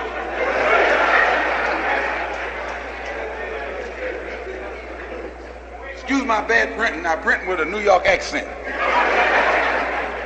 But can you see that, brothers and sisters? On the battlefields of Europe, the American Negro is a champ. Right. In the jungles of the South Pacific, the American Negro is a champ. On the battlefields of Korea, the American Negro is a champ. The best fighter that the white man has. And as soon as you get back home off the boat, you hear mom yelling rape, and your knees start knocking, Lordy boss, what must I do? You're a chump. Here you fought for the white man abroad. Now you come right back home, see your mother and your children and your people abused. Haven't got a fight left. We're supposed to love everybody. And now what? You didn't love the Japanese. You didn't love the Koreans. You didn't love the Germans. And right now you don't even love the Russians. You don't love everybody. What you meant was we're supposed to love everybody that the white man loved and hate everybody that the white man hated. Can you see that, brothers and sisters? So the Honorable Elijah Muhammad has taught us and shown us that almost any method, almost any strategy, almost any objective that you and I have taken in the past as a solution to our problem is absolutely almost the height of absurdity or ignorance. Today we have to put facts on the line, analyze them, look at them as, see them as they are, and then devise some kind of solution. If the white man, American white man, we're dealing in terms of black and white. If the American white man has promised you and me after all these years of segregation, y'all read this? Y'all read this? If the American white man, after 400 years of segregation, all of a sudden now is promising the so-called Negro integration, the question is, should we accept it? That's the question. The question is, will this solve our problem? That's the question. Don't just jump on it because it's out there. First look at it. What will it do for you? You know what this has done to you. Now let's see if this will undo what this has done. And how in the world can mixing with the man who did this solve your problem? Let's look at it a little closer. 7 years ago, the Supreme Court said, desegregate and start integrating. Is that not what it said? 7 years ago. Not 7 days ago, 7 years ago. Not the low court, not the high court, but the Supreme Court. When you get to the Supreme Court, there's no more court. That's as high as you can go. Now, when the highest court in the land says that the black people should have integration, and 7 years later, all these black people have is 7% of what they were promised, what has happened? That means they give them 1% a year. And 100 years from now, you might have integration. 100 years from now. Here, the white man has it when he's born. White man has it the day he walks into the world. But you got to wait 100 years after serving him for 400 years. You have to wait until he be re-educated, re-indoctrinated. Is that right or wrong? He'll tell you it takes time. We can't do it overnight. That's a drag. It didn't take time to get Korea straight. It didn't take time to get Hitler straight. It didn't take time to get so-called Castro straight. Why is it going to take time now to get the crackers straight? Let's understand. I could see your patience and your long suffering if you were asking for something that wasn't right. If the man was doing you a favor, I could see you giving him time. But if you catch me sticking up your house and you say, stop, thief, and I keep running, you're going to blast me away. Is that right or wrong? Why? I'm a thief. I'm wrong. I'm breaking the law. Segregation is wrong. Segregation is a crime. When a man hangs you on a tree, that's not lynching. That's murder. Am I right or wrong? You can call it lynching, that's murder. And if murder is a crime, you're going to give the white man 100 years to teach white folks not to lynch black folks. You're going to give the white man 100 years to teach white people to respect black people.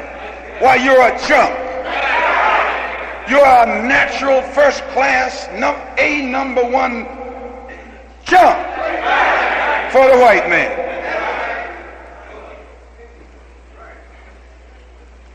A percent a year. That means after you're dead and gone. After you are dead and gone, your children can go and sit in the school beside white children.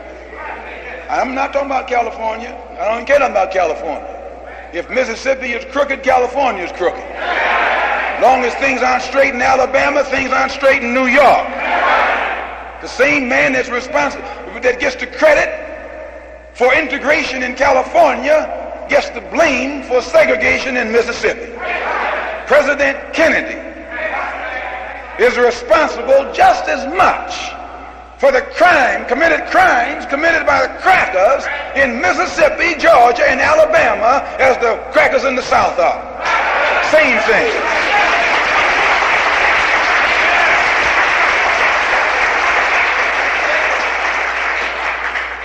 I know you'd like to forgive him because you voted for him, but if a wolf put on a lamb's cloak and fooled me into letting him in my house, and then I see those teeth, that don't make me still be fooled.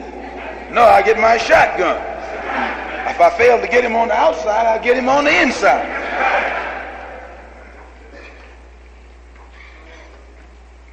All of you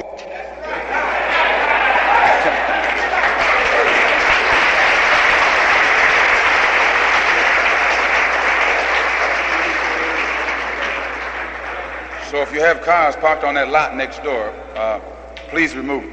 So I only have about 5 more minutes, brothers and sisters, and I would like to clarify this, that integration, if it's going to take 7 years to even get 7%, it just won't work.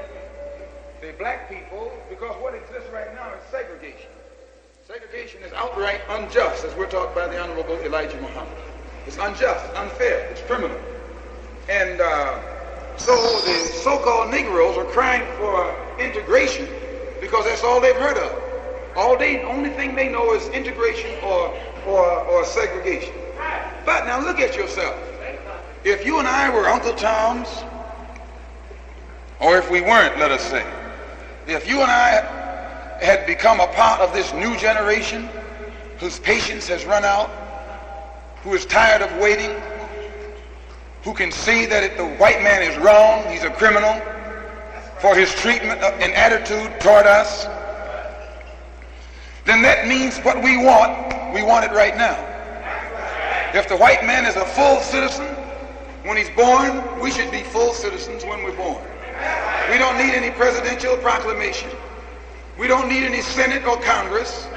When we were born human beings, the same as everybody else, and we need no legislation to make us human beings.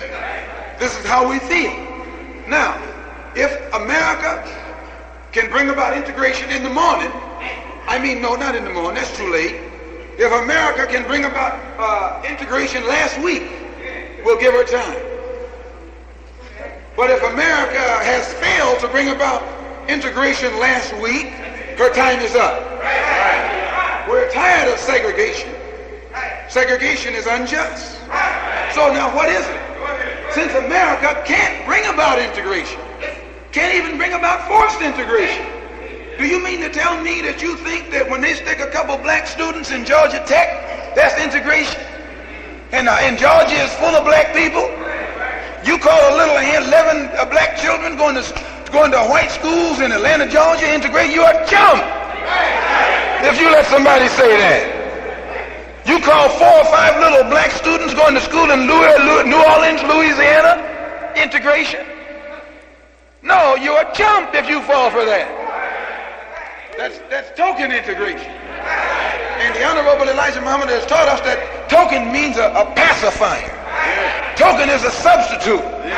Token is not the real thing, but it's something that somebody uses to keep from having to give you the real thing. When your baby starts squawking at home and you got no more milk, or it's not feeding time, you stick a pacifier in the mouth and fool that little baby into thinking that you're doing something for it. Is that right or wrong? And it gnaw on that rubber thing all night long and don't get no more fatter than he was before he started gnawing. Same way with token integration. It's a pacifier. It's a substitute. It's subterfuge. It's trickery. It's designed to treat black people who are still babies mentally into thinking that the white man is giving them something. Now, integration means everybody can go anywhere they want. And if everybody can't go anywhere they want and do anything that they're capable of doing, you still don't have integration. And since the black man in America is the one whose sweat, whose blood created America's rich economy, since slave labor, the wages that the white man didn't pay to your and my mothers and fathers are the wages that he parlayed into the gold that's sitting in Fort Knox. Slave labor, money that he didn't pay out, money that belonged to my mammy and to my pappy, money that by right belongs to me. Since he never paid me, he still owes me. Is that right or wrong?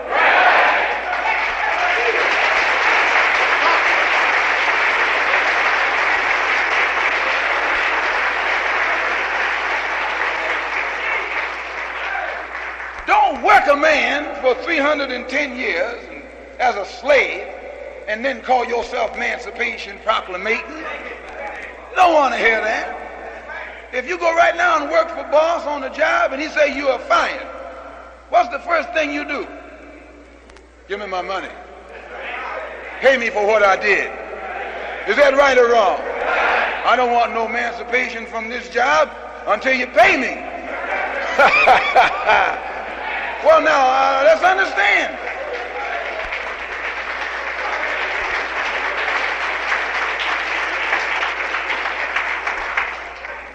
In 1865, Abraham Lincoln didn't set you and me free. He used some tricky words called Emancipation Proclamation that means you're fired. That's all it meant. It didn't make us independent. It didn't give us freedom. He fired us. But did he pay us for the 310 years we worked for him? No. And we were too dumb to see it.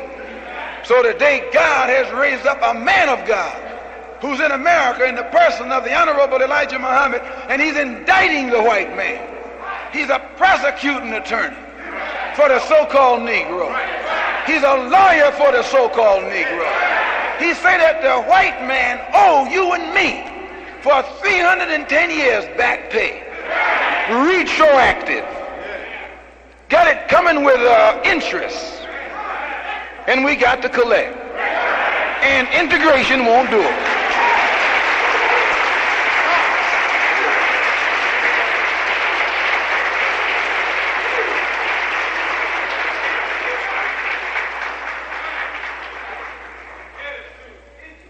If you don't give me part of this house, I'll set it on fire.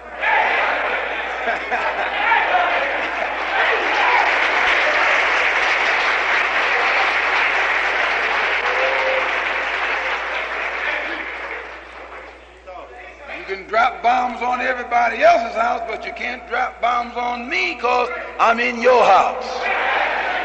You can't mess me up without messing up yourself. You understand? So you can't bargain with somebody that you love. That's why he teaching that old love stuff. You can't bargain. But when you see him like he is, for what he is, then you can bargain with him. Give me what belongs to me. You're not doing me any favor. You're giving me what's mine. You're giving me what's not even yours. Do you understand that? I hope you do. I want you to understand. Because we got stool pigeons in here today too. I want y'all to understand too. Yeah.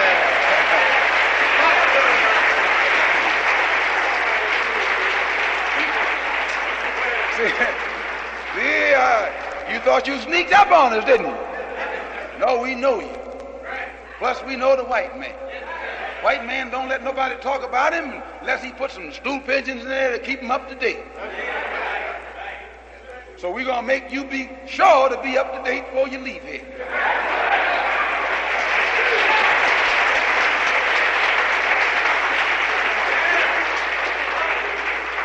Go back and tell him what he owes us. Go back and tell him we want our back pay. Go back and tell him if he don't have it in gold, then give it to us in land. We'll dig down in that land and get some gold for ourselves. You understand me when I say all praise is due to Allah. So understand, long as you don't know what's yours, you don't know what to ask for.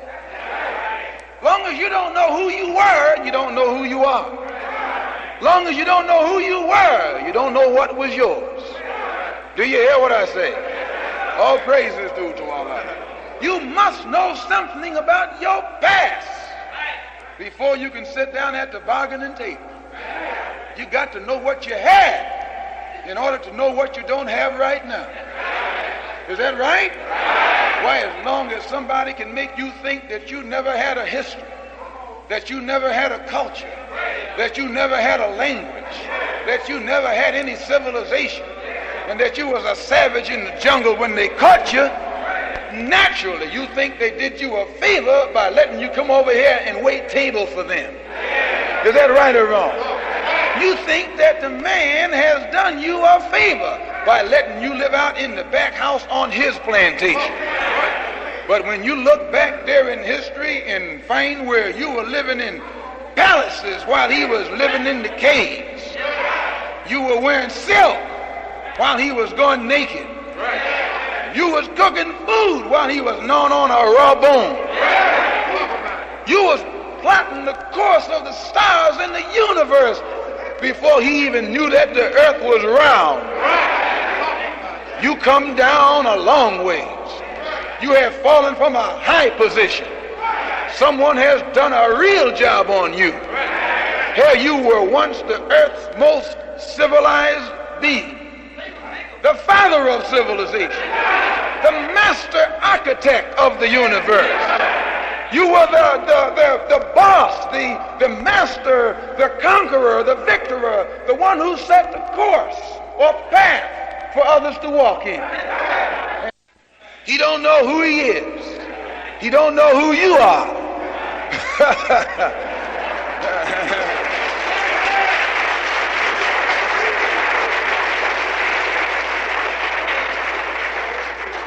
All praise is due to Allah. Only way you can be safe around that lion is to always make sure none of those jungle lions get up next to him and pull his coat. Because if he look at them and hear the sound of their voice and look at himself, he won't say meow anymore. He won't be willing to settle for a little piece of meat anymore. He'll want some of you. Is that right or wrong? The Honorable Elijah Muhammad said, same way with the so-called American Negro. Just as the lion is the king of the jungle, before you got in the condition that you're in right now, you was the king of the world. You were the master of the world. You were the earth's leading civilizer. As he says, the father of civilization, the owner and the maker, the cream of the planet Earth, God of the universe.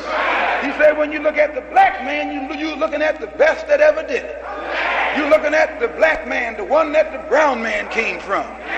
When you look at the black man, you'll see the one that the yellow man came from. When you look at the black man, you see the one that the red man came from. When you look at the black man, you see the one that the white man came from. In fact, brothers and sisters, when you look at the black man, you're looking at the daddy of them all. Do you understand?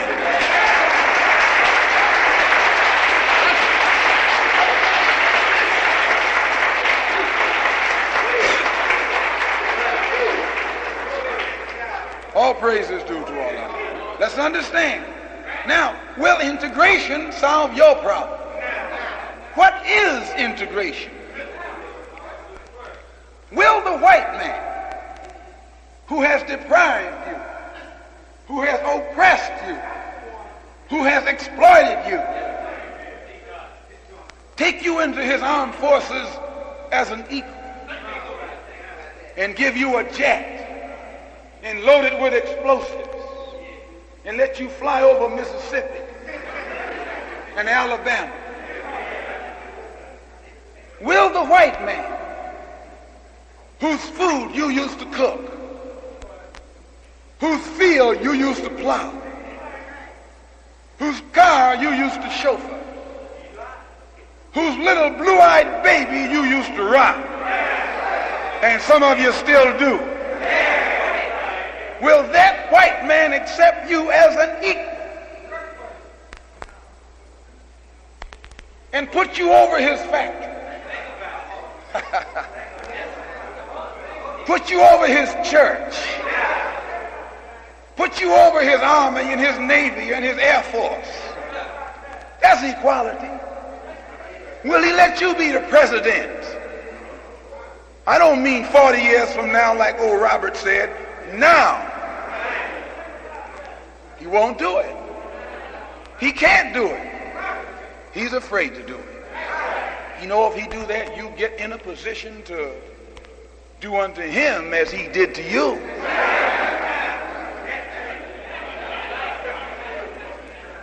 Do you understand? And there wouldn't be anything wrong with that, because that's what the Bible says you're supposed to do.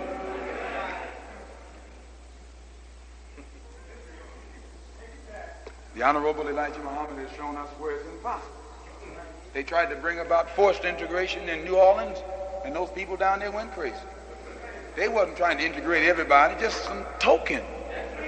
4 little black babies went up to the white door of the school, or the door of the white school, and those white women come out there like maniacs. Is that right or wrong? If they react like that to forced integration, I mean to token integration, what will they do if you try and get the real thing? If you ever stop being fool enough to try and get the real thing, what would they do? Why, they'd go to war. White man can't integrate. He can't recognize you as an equal. You used to pull his plow like a horse. I mean like a horse, brother. You pulled his plow. He hitched your grandpappy to a plow. He didn't only hang him on a tree, he hung him up in front of a plow and told him to pull. G, haul, pull. Is that right or wrong? You can't deny it. Can't deny it. When you say, well, I got constitutional rights. No, you haven't. According to the Constitution, you got no rights. According to the Constitution, you got no rights. Some of y'all been to school. I know you'll challenge that. But let's see. The Constitution is what this thing is founded on. The government is founded on the Constitution. And whenever they talk about Negroes and Constitution, they mention 14th and 15th what? What you mean amendment? What amend mean? What do you mean amend? When you amend the law, what that mean? You changed it. An amendment is a change. So and when you got to the Negro, you had to have some amendments.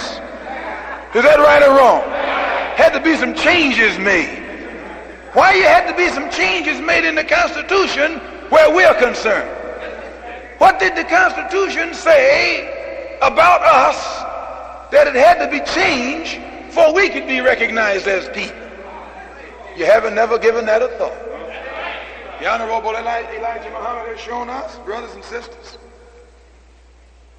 we're in the Constitution. When it comes to Negroes, they call them what? How many fifths?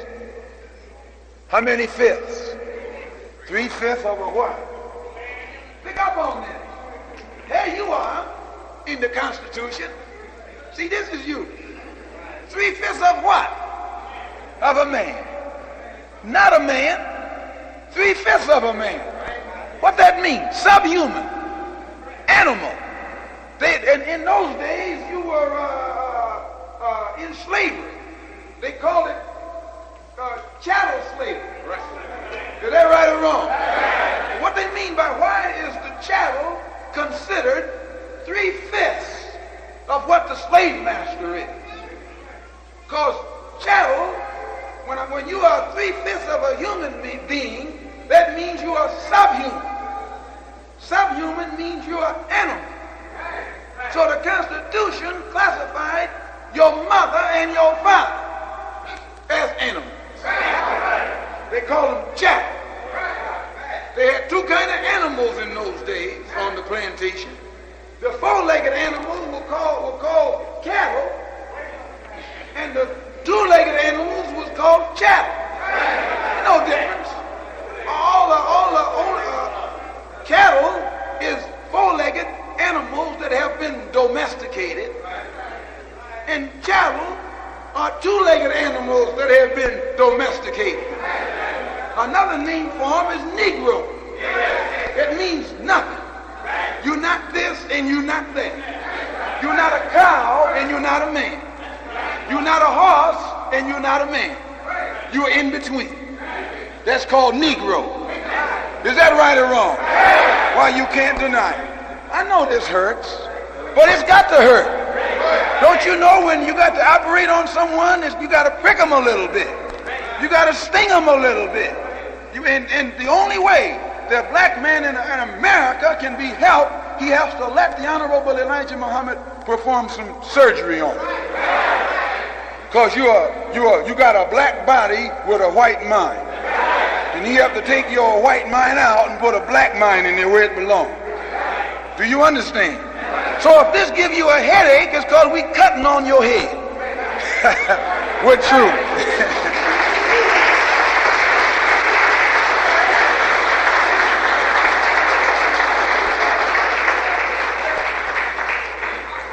All praise is due to all that. Can you see this? 3/5 of a human being, subhuman. In those days when they took the census in the United States, they didn't count you. When they said a million people, that didn't mean you. No, that meant white folks. Go and read history and see.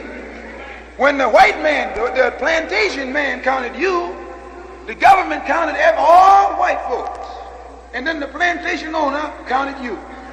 He said, I got about 50 head of horses and about 100 head of cows and about maybe 20 or 30 head of Negroes. Head of Negroes. Only he didn't say Negroes, he said niggers. I got some heads of niggers.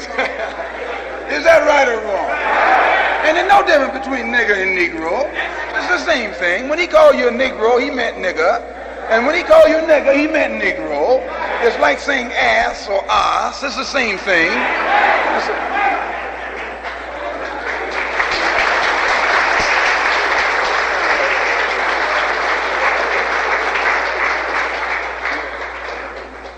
So you see, brothers and sisters, and those of you who would like to study into this further, go get the book in the library on the Dred Scott decision.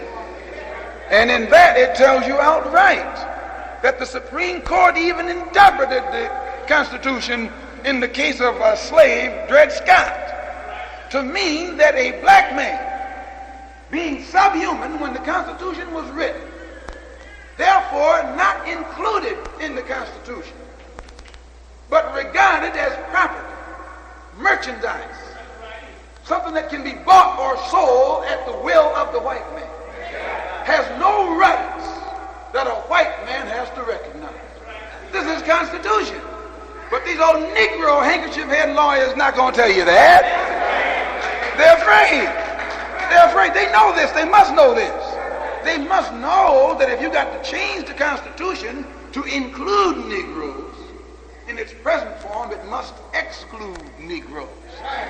If the Congress got to pass some civil rights bills to give Negroes civil rights, it must mean that the 13th and 14th Amendment didn't give us civil rights. And civil rights is citizenship. If the 13th and 14th Amendment wasn't sufficient to give us first-class citizenship, why, brothers, we are not citizens at all. And so now you know that to fool us further today, 1961, they come up with a new word, integration. That's just a word. That's just a word. All it means is just what it says. Nothing. And when you integrate, you end up with nothing. You lose what you had. If you got some nice, good black coffee, that's what it is, coffee.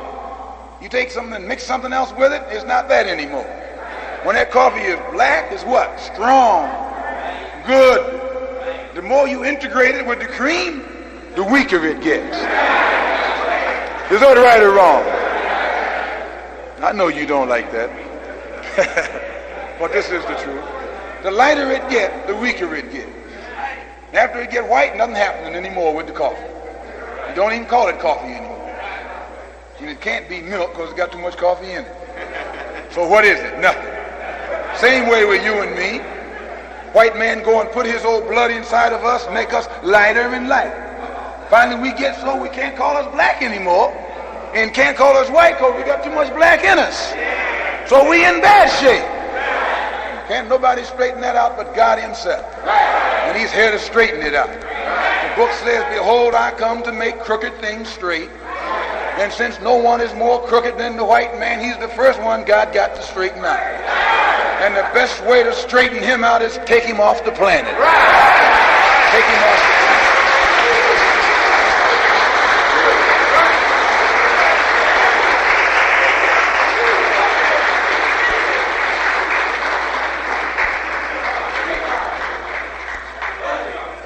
God can straighten him out is to take him off the planet?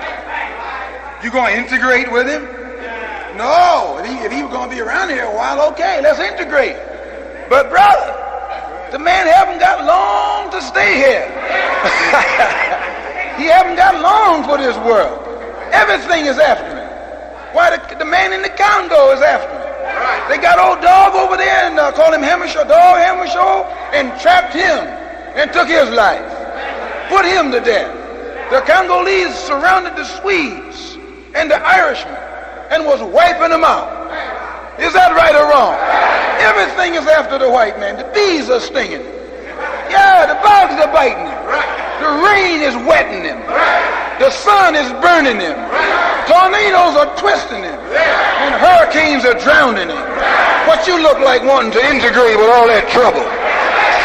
No.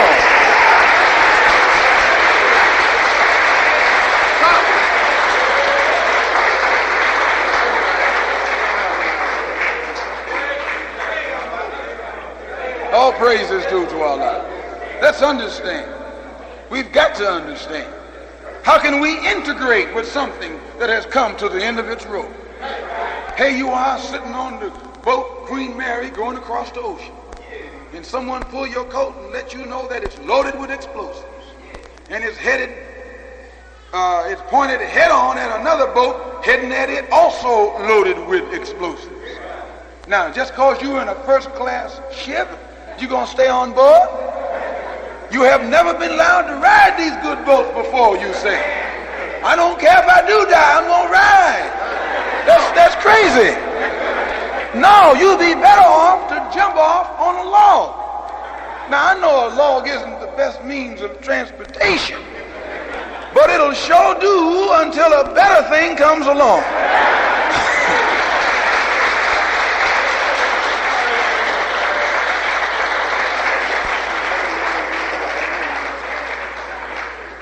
All praise is due to Allah. Can you see this? America is loaded with explosives.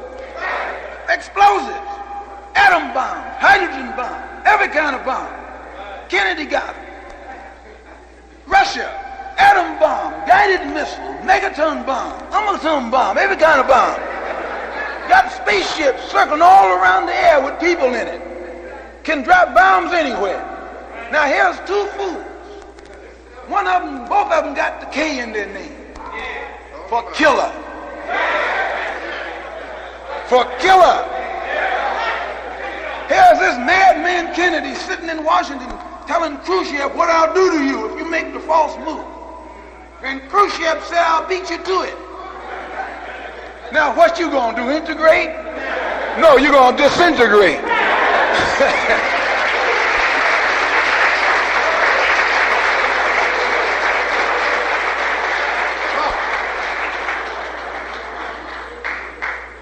Why is he forcing integration? Why is he pretending that he wants to integrate now? Why is he dangling integration in front of your nose when he knows that he can't do it? It's making him look bad even when he tries.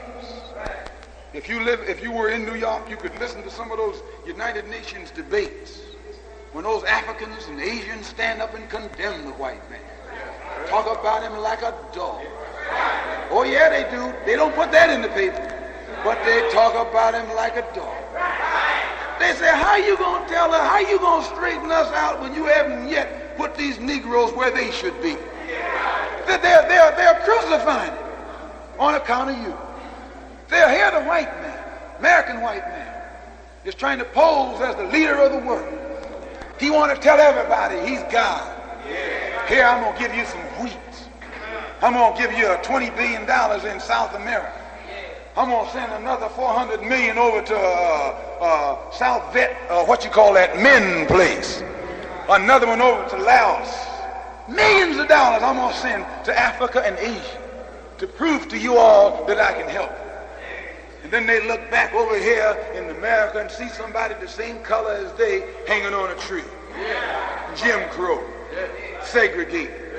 And they say, how you going to tell us what to do if you can't act right toward our people over there? So he got to pretend. He got to pretend that he going to integrate.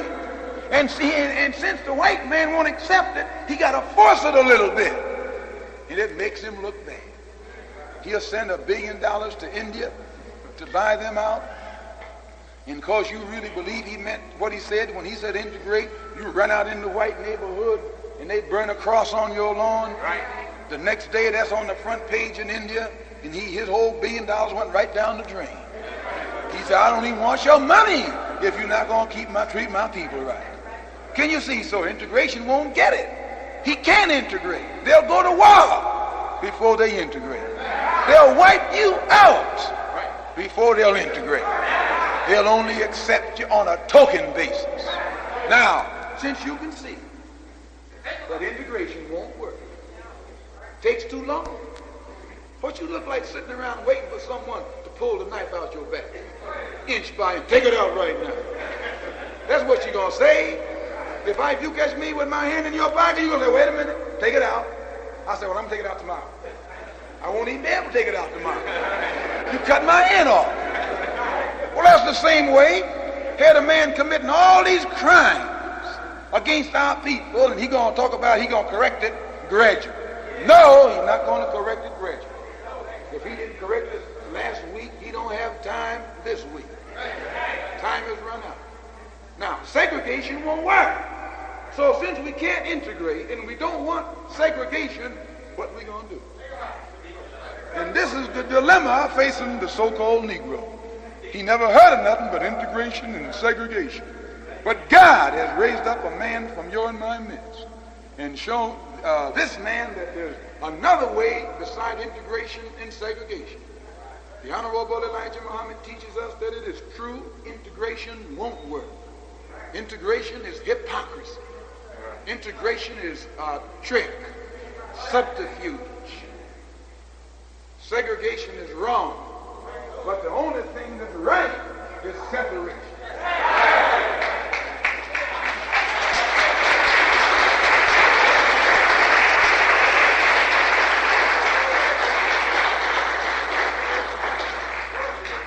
Separation.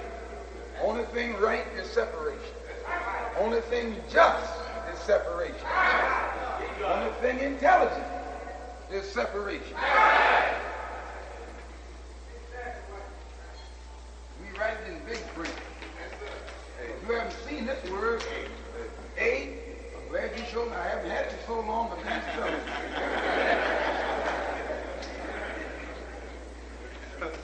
Well, that's good. I didn't come out here to give you all no spelling lesson anyway. Can you read that? If you do, you're doing good, because I just can't make it out.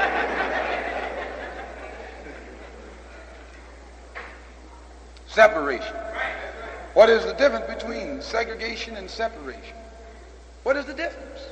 And this is why most of our people reject separation. They have a fit when you talk about separating. Say, oh, no, child, I don't want none of that. I've been fighting all these years to get up next to these white folks. Now you talk about separation? That's what you say. I'm telling you, you've been drinking white wine. Now you're a white drunk off that white wine. Used to be down in the cotton patch dreaming about, when I get up north, I'm going to get me a Cadillac and some money and a white woman. First thing you get to Los Angeles and getting ready to fulfill all your dreams, you run into a Muslim and he's talking about, don't do it. You get wind in your jaws. That's the truth, brother. You don't mind doing without the money because you never had any anyway. You don't mind going without the Cadillac. You can always hitch a ride with Mr. Charlie or get a job driving his. But you just don't see giving up that white woman.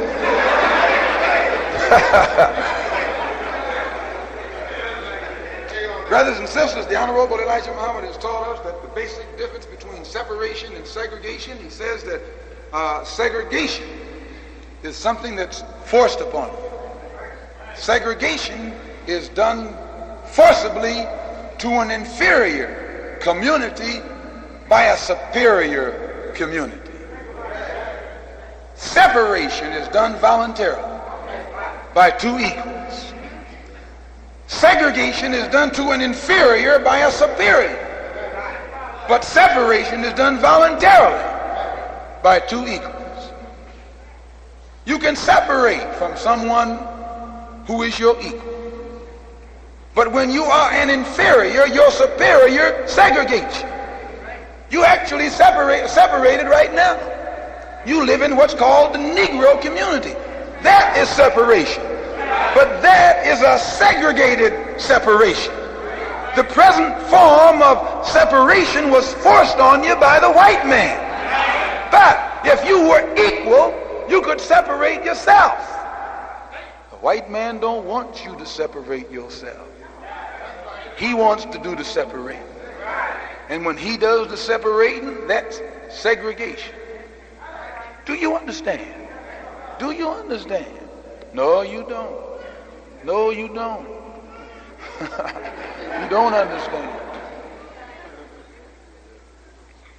If I have children, my sons, they live in my house.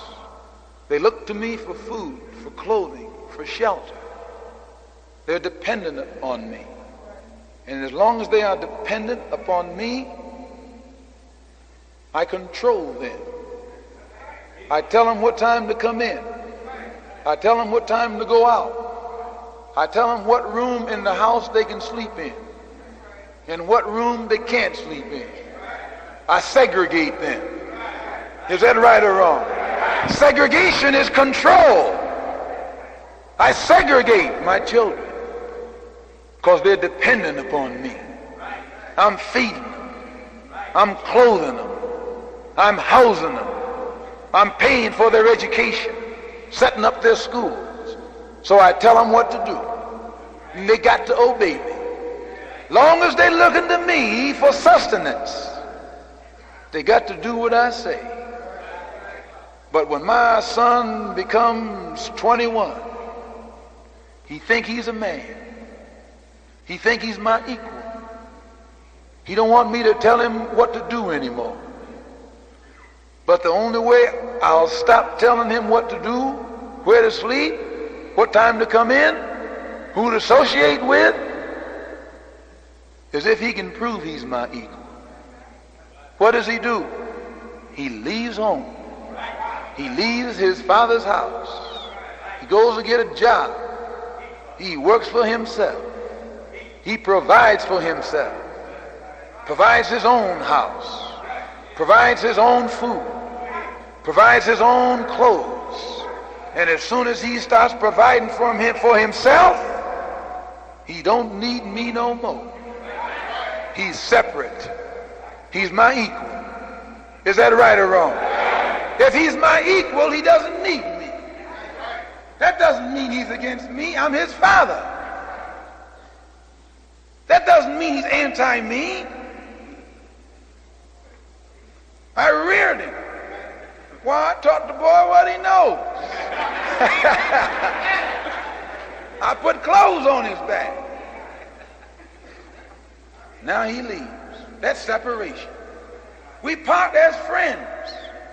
He remembers what I did for him, but now he wants to do it for himself because he don't want me telling him what to do. He'd rather provide for himself so he can be independent of me. Is that right or wrong? Same way with the so-called Negro here in America.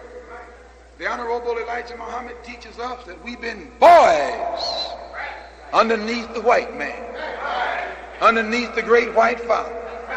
We've been looking for the white man to set up factories and give us a job. We've been looking for the white man to make clothes to cover our body. We've been looking for the white man to set up farms and grow food to feed us. And we've been begging him for a job. We've been begging him, can we go to his school? We've been begging him, can we work in his factory? Is that right or wrong? We have been boys like children in the sight of the white man. And then cause the white man come along and told us you can't live over here. We don't like it. You can't go over here. We don't like it.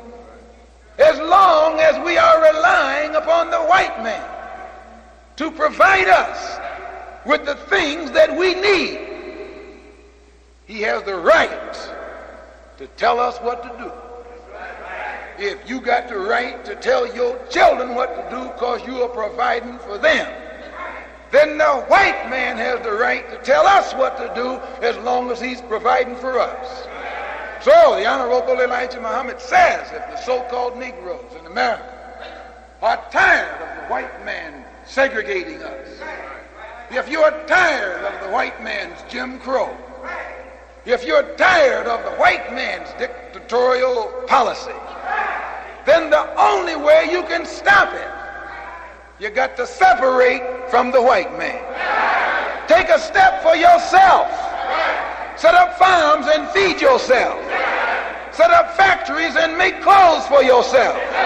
Set up businesses and create an economy that will provide jobs for yourself. Set up your own government. Salute your own flag. Fight for your own country. Do you understand?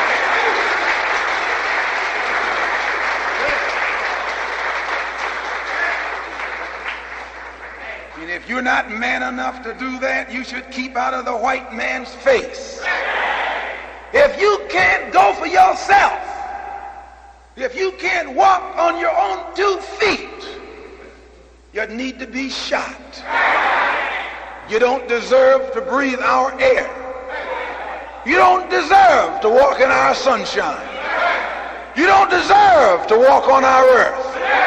If you don't think black people, as black people, should get together among black people, with black people, and do something for the benefit of black people, you shouldn't put your black feet on our black earth.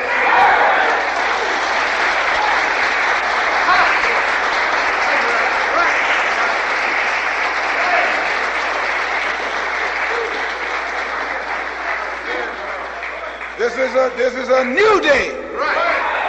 You're living at a new era. A new world is coming in. The old world is going out. In that old world, you and I were slaves. In that old world, you and I were flunkies.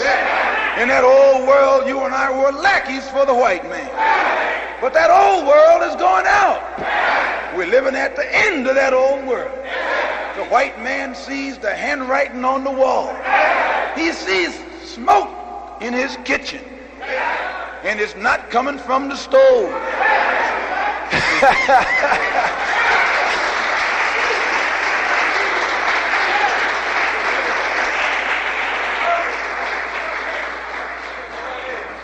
When he runs in the kitchen, someone yells, "There's smoke in the attic." When he runs upstairs, someone yells, "There's smoke in the basement." Everywhere the white man looks today, he sees smoke. Oh, smoky. And he's waking up. All praise is due to Allah. I hope you can understand. The Honorable Elijah Muhammad, brothers and sisters, is in America for one purpose. Not to teach you and me hate, but to teach me and you to love our own kind. Show you and me how to come together in unity and harmony with our own kind. And he teaches us that before we will ever do that, we have to know something about our own kind. So he gives us a knowledge of our own kind. He goes back into the history of the world, into the history of the black man. And he says you can go back so far, you can't go back far enough to find a time when the black man wasn't. Everywhere you go, you find a black man. You go way back, and the black man was there. Go way back beyond back, and you find the black man there too. You just can't go anywhere and not find those black footprints. He always was, always is, and always will be.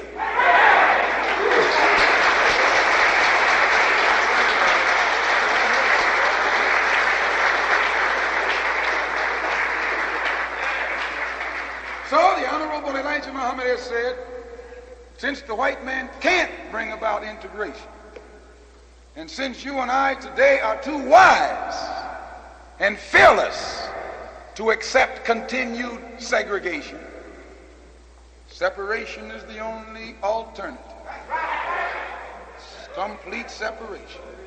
So today, the Honorable Elijah Muhammad is telling America, telling the government, telling the president, telling the Congress, telling the Senate, telling the white man, period. We have served you long enough. And since you can't give us justice in your government, sail your navy up to the seaport and let all of us get on board and ship us back where you got us. And if you don't want to do that, and you don't, because you're afraid we'll get back home and remember what you did to us and come back at you. Since you're afraid to let us go back home, and you're afraid to let us leave here, you have given us too much of your technical know-how. We can fly jets, we can drive tanks, we can run ships, we can shoot guns, we can drop bombs, and our eyes are open, we know where to drop them.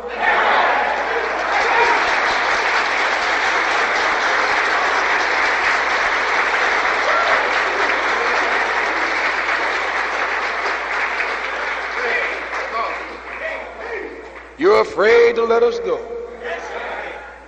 So since you know you can't let us go, and if we stay here you can't treat us right,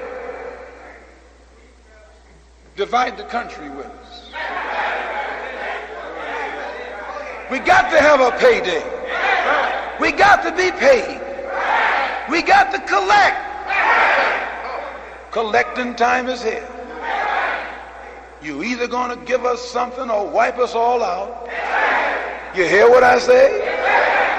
White folks, I'm talking to the stool pigeon now, so you can go back and tell the white man.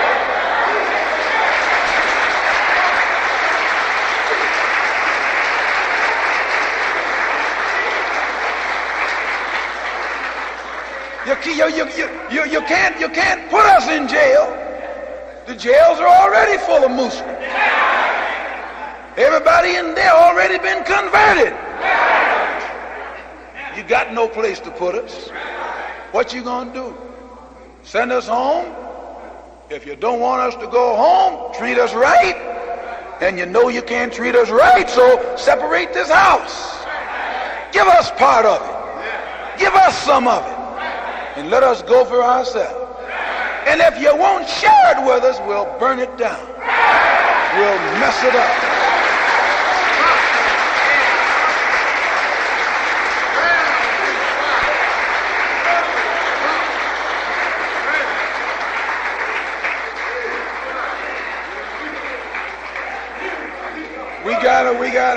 We got a God with us today.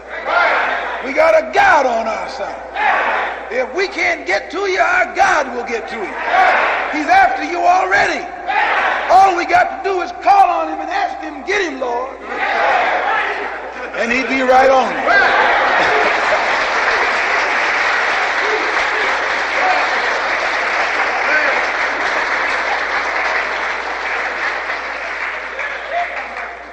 I hear you. You say, look at that crazy man up there. What is he talking about? We got a good God. We got a God that hears our prayer. And as they told you, they said, pray for those who despitefully use you.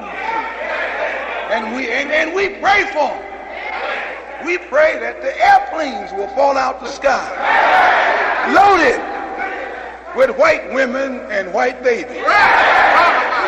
We pray that tornadoes will tear them up. That we pray for them. We pray that our God will bring another hurricane like Carla that tore up Texas. Couldn't have tore up a better place. Do you understand? That's what kind of prayer you're supposed to pray. Pray pray for those who use you despitefully, so they can't use you despitefully anymore.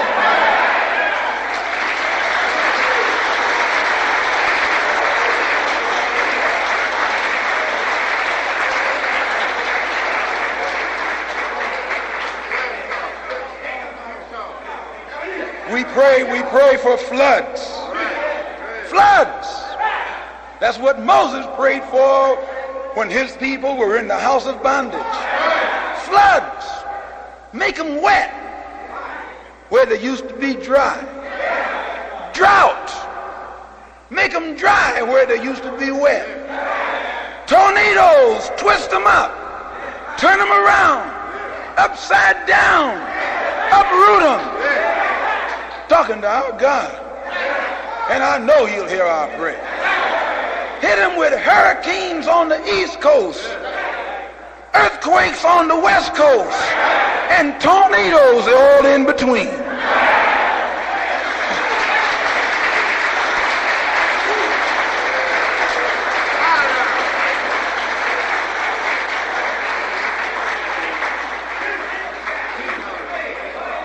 That's the kind of prayer you pray for those who despitefully use you.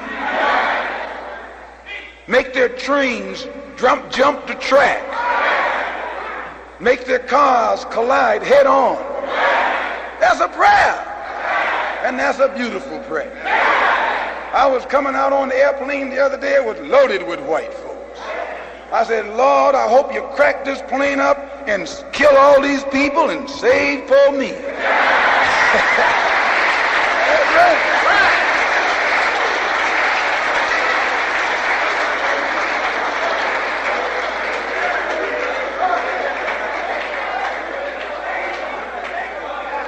But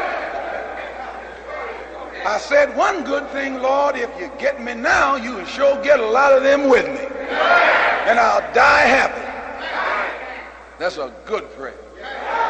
So I hope you all understand. The Honorable Elijah Muhammad said that today the only thing you can do is separate. If you're intelligent, separate. If you're talented, separate. Get together in unity and harmony among your own kind. That doesn't mean you hate the white man, but it means you love the black man. And you want to do something for your own kind for a change.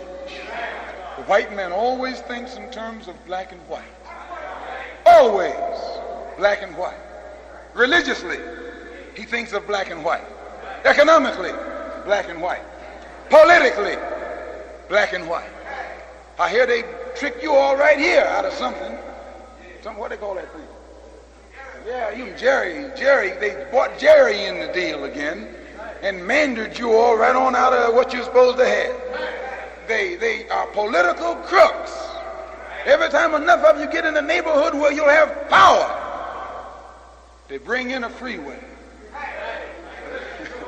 and distribute you all out somewhere else. Won't let you get together. The white man don't want to see you together unless he's controlling you. He put you in a ghetto, a slum, and he keep it a slum by controlling it from the outside. What you need to do is, as the Honorable Elijah Muhammad has taught us, what you need to do is get our people together. Don't let a white man send somebody to you to be your spokesman. No, when one of these old Uncle Tom Negro leaders is set up as a spokesman for us by the white man, get him out of the neighborhood. Select your own spokesman. Select your own representative. Select them and then elect and support them. Make them take an oath that if they don't speak for black people when they go downtown, you'll put them to death. Yeah, what I'm saying.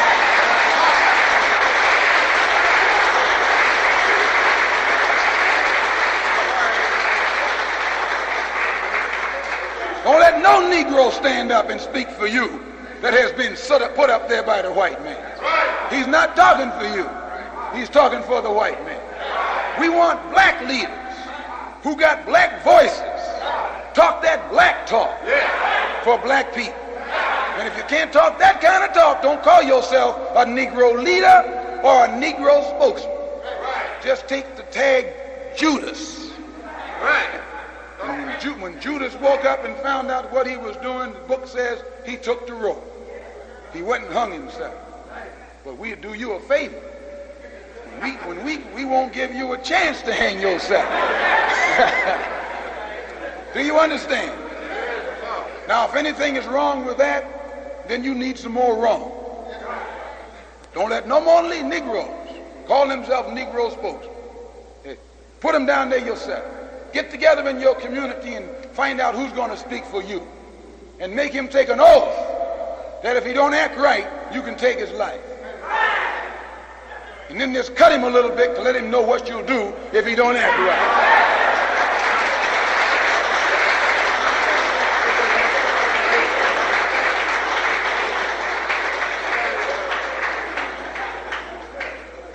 When I stay away from home a long time, which I usually do, I walk inside the house and take off my belt, take my little girl, and what's the matter? I'm your father.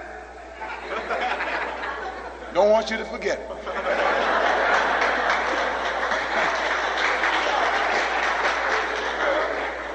But I haven't done anything. I'm just letting you know what will happen to you if you do something.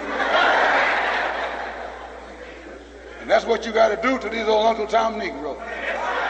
Let them know you mean business. Some of them in here right now, that's why I'm talking like this. I can spot an Uncle Tom with dark glasses on. He got a certain walk. He got a certain flinch. He got a certain look. Tom don't wear no handkerchief around his head no more. Brother Tom wear a derby today. Tom got diplomas today. Tom talked that good talk today. Tom got degrees. Sometimes Tom is called reverend. Sometimes he's called doctor. Sometimes he's called attorney. Sometimes he's called congressman. You got all kind of 20th century Uncle Toms running around here today. Let Tom know that Tom's day is over. Let Tom get out of the neighborhood. Let Tom get out of the picture. Tell Tom that it's time we speak for ourselves. And Allah will bless you to be successful.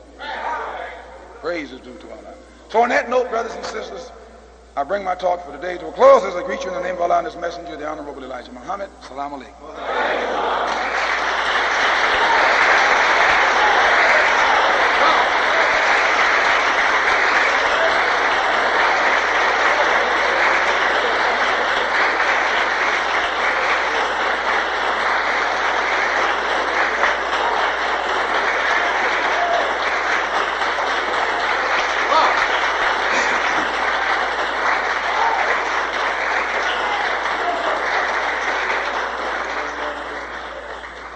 All praise is due to Allah.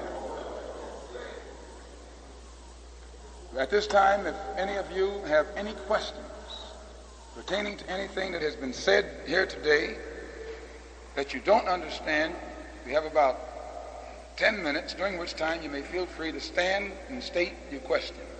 Anything that we can't clarify, give us time to get your question to our leader and teacher, the Honorable Elijah Muhammad, and if it be the will of Allah, an answer to your question will be forthcoming immediately. Are there any questions? Anyone have any questions on anything that was said here today or any phase of that which the Honorable Elijah Muhammad is teaching to the so-called Negroes here in America today? Are there any questions? We're living at the end of the world. White man's time is up. You have a chance to create a future for yourself if you will take it.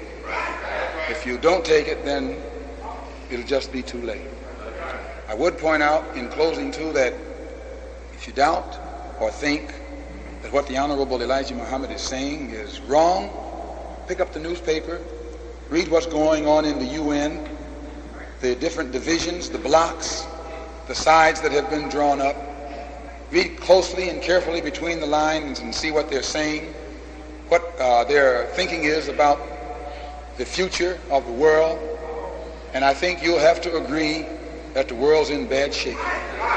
President Kennedy is going to address the UN tomorrow, and don't you think that he's going in there at a disadvantage, great disadvantage? In fact, the UN itself right now is at a disadvantage. The African and Asian nations control the UN.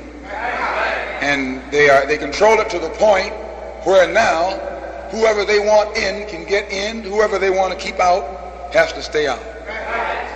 I think it is safe to say that whenever the United Nations reaches the point where America can't control it any longer, America will get out of it. The American white man doesn't make himself be a part of anything he can't control. As long as everything is going his way, he's happy. But when it starts going against him, he's going to find some kind of excuse to get out of there. And it has reached the point where he just can't control it anymore. And he's admitting it. And you should just about imagine what would happen if they let them Chinese communists in the United Nations. Why, right now New York is full of everything. Some of everything is there, having sneaked in there under the disguise of UN. And if all them Chinamen start coming in from over there, and they don't care nothing about nobody, they're over there working on atomic bombs and every other kind of bomb. And you won't even know they got it ready until they test it, and they won't test it on nowhere but Washington.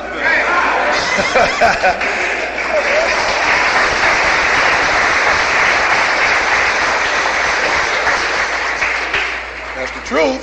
Remember what the Japanese did? They didn't let nobody know what was happening. Didn't know what was happening until December the 7th. And then hell come tumbling down. And the Chinese are worse than the Japanese. They said they can sacrifice 400 or 500 million Chinamen and still have some more left. And I remember when the white man used to talk about you don't have a Chinaman's chance. Now the Chinaman is saying you don't have a white man's chance. the shoe is on the other foot. So actually, as Muslims, we don't go for either communism or capitalism. We're for black. That's what we're for. We're on God's side. And we think that God is going to make them destroy each other. And he is. They're getting ready to do it right now. They're going to be biting each other pretty soon. And while they are biting each other, you and I can get away. Do you understand that? You won't be integrating then, brother. You'll be hightailing it out of here. When that bear and that lion begin to claw each other, don't you be up and under the lion saying, I'm a lion too. No, don't be no lion, you be flying.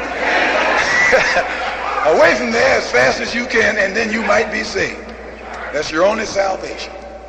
And we thank Allah for giving us the Honorable Elijah Muhammad, who is teaching us love, unity, and harmony, who has stopped us from being drunkards and dope addicts and fornicators and adulterers, and in turn who has shown us how to pool our wealth together and our talent and open up businesses and try and create some kind of job opportunities for ourselves.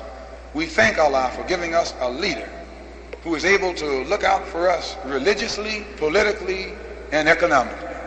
He is fitted for this position of leadership in all walks of life. And we know that God has given him to us.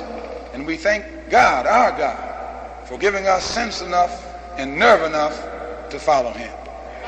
And if you too will take up the religion of Islam as taught by the Honorable Elijah Muhammad, it'll make you a better person. It'll make you a person who wants right. You'll think more of yourself. You'll have more self-respect. You'll be able to walk in dignity. I was an African who's an associate professor at Harvard University. He teaches political science. He was telling me last week in New York that the Peace Corps, members of the Peace Corps that just left this country for Nigeria, they went through several weeks of training at Harvard University. And before they were sent overseas, the government gave them a course in race relations. And they imported a professor of sociology from Princeton University. And whenever Harvard imports a man from another institution, you know that must be a tough man. So this professor that they imported was a white man, a Jew named Berger, Professor Berger. And Professor Berger was lecturing at Harvard to these people who were Peace Corps members going to Nigeria on race relations, and he was speaking of the various groups in this country and their reaction upon the Negro mass public. And he said that if he had to be protected by police, he'd rather be protected by the black Muslims. He says because the black Muslims have a better police force, the black Muslims have more integrity, more honesty, more discipline, and carry themselves with more dignity than any other group in America. This is a white man, a Jew, who considers himself an enemy of Islam because they're getting ready to upset Israel. But yet he has to admit that the so-called Negroes who follow Mr. Muhammad, they might be fanatic, they might be extremists, but they're not rummies, they're not winos, they're not drunkards, they're not hopheads, they're not adulterers and adulteresses. They have high morals. People in the church don't have high morals. Some everything is happening in there. Well, I read in one of the books about one of y'all leading preachers. They caught some records where he was talking to this girl. Well, what that man was saying, a pimp wouldn't have said to a prostitute. Is that right or wrong? And from what I read, they give him a bigger church. His congregation grew. Well, let's show you what condition the people are in and the church is in. You get more moral upliftment in a pool room today than you will in church. You'll get to heaven faster walking through an alley listening to a bum than you will listening to one of these lying Negro preachers.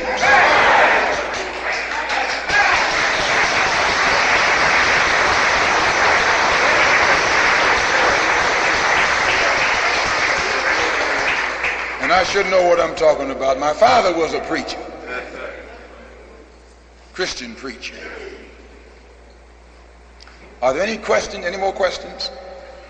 How many? No questions. Good. How many of you are here today for the first time? Have never been here before? May I see your hands, please? We're very happy to have you out with us. We hope we haven't stepped too hard on your toes with our hobnail shoes. But those are nails of truth. We hope that you were able to get somewhat of an understanding of what the Honorable Elijah Muhammad would like to see our people do here in America for their own good.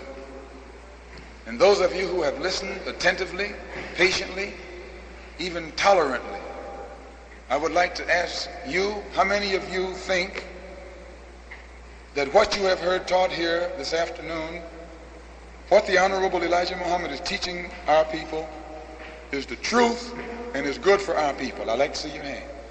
Those who believe that it is truth and that it is, stand where you are. Those who believe that it is truth and good for our people, just stand where you are. Stand where you are. Stay right there. I want to talk to you just for a minute. Don't sit back down. You're standing up for truth. This is the first time you stood up for truth in 400 years. That you've been standing up for the truth during the past 400 years, you and I wouldn't be in the condition that we are today. Now, if you can see the truth in what the Honorable Elijah Muhammad is teaching is the truth, and in standing up, what you have done, you've made a liar out of the white man. The white man said that after he got through with the American Negroes, they wouldn't know truth from lies. They wouldn't know up from down. They wouldn't know east from west. That's why he laughs at you. He knows, he felt you never would understand the truth or recognize it when it came to you. And today, the fact that so many of you have listened and have heard and stand up and bear witness to the truth shows that God has more power than the devil. That truth is more powerful than the lie. And that the end of time is here and our people are standing up. Now, those of you who have stood up for the truth, how many of you would like to take a stand on the side of truth? How many of you would like to come and unite into this brotherhood, in which you can create harmony and love and unity among our people here in Los Angeles. Now, I understand that you have to have nerve as well as understanding. You have to be brave to take a stand on the side of black people. It takes nerve to come into a black brotherhood. It takes nerve, it takes heart, it takes backbone. And you haven't had any nerve for 400 years. You haven't had any heart for 400 years. You haven't had any backbone for 400 years. But today truth is here. And truth is here to give you a backbone. Truth is here to take the fear out of your heart and enable you to take a stand with a black man, with your black brothers and black sisters. Those of you who are afraid to take a stand on the side of truth, you sit back down. Don't be bashful. Don't be embarrassed or bashful. You sit back down. If you're afraid, sit back down. We understand the way the white man been working on us, you shouldn't be afraid. If you're afraid, but those who are not afraid, we want you to follow our lieutenant to our secretary, and they'll give you all of the information necessary how you can unite with your own. It costs you nothing. All you got to do is love your people more than you fear those that are not your people. All you have to do is have love for your own kind. Just follow our lieutenant right down that aisle, right down that aisle.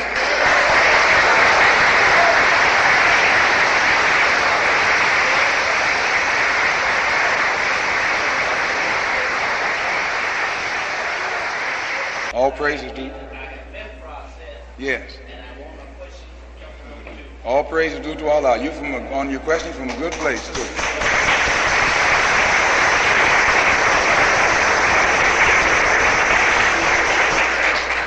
Those of you who sat back down, don't feel bad. You are among your brothers and sisters. We understand. We've been through what you've been through. Same dog bit you, bit us. Just that the Honorable Elijah Muhammad has been given some medicine by God that he injected in us, and our wound been healed. And now we want to heal yours. We love you like a brother and like a sister. And the reason I ask each of you in advance how many of you understand it as the truth is so automatically your blood is off my hands. Once you say it's true, you're on your own. Whether you accept it or reject it, you're on your own. If God come and ask you, what you doing here in these white folks' face? Nothing you can say. You're on your own. You bore witness to the truth. But if you didn't bear witness to the truth, you could say, well, I didn't know. And then I'm at fault. So I shout loud so everybody can hear. And then you can do what you want. We would invite you, those of you who stood and those who didn't stand. We have meetings here every Wednesday and Friday at 8 and every Sunday at 2. And we invite you and encourage you to come back to each meeting until you get a better understanding. And you will find that as your understanding increases, you'll be right in behind the Honorable Elijah Muhammad. Right now you're with him. Even when you poke out your mouth, you're with him. Well, you got to be with him to be with yourself. Anytime a man saying black people are good, how in the world are you going to say he's wrong? Anytime you hear a man saying, and women should be the first ones to accept it, because he teaches us to respect our women. No one has ever taught anybody to respect the black woman in America. The most disrespected, neglected, and unprotected creature on earth is the American so-called Negro woman. Everybody give you hell. You got no kind of protection at all. The white woman got protection. White man respects the white woman, and this old Negro respects the white woman. Don't nobody respect you. The white man don't respect you, and he don't want you unless he gets you in the alley somewhere. He don't take and walk you down the street. He slip off someplace on a QT. Is that right or wrong? No. So the Honorable Elijah Muhammad teaches us that the black man will never be respected as a man until we put our woman on the pedestal. We have to lift up the black woman. We have to protect the black woman. And we have to respect the black woman. And make everybody else do so also. Don't you know the best way for a white man to get a head whipping today in New York is to come walking up into Harlem with a white woman? He need a pass. He got to have a written permit.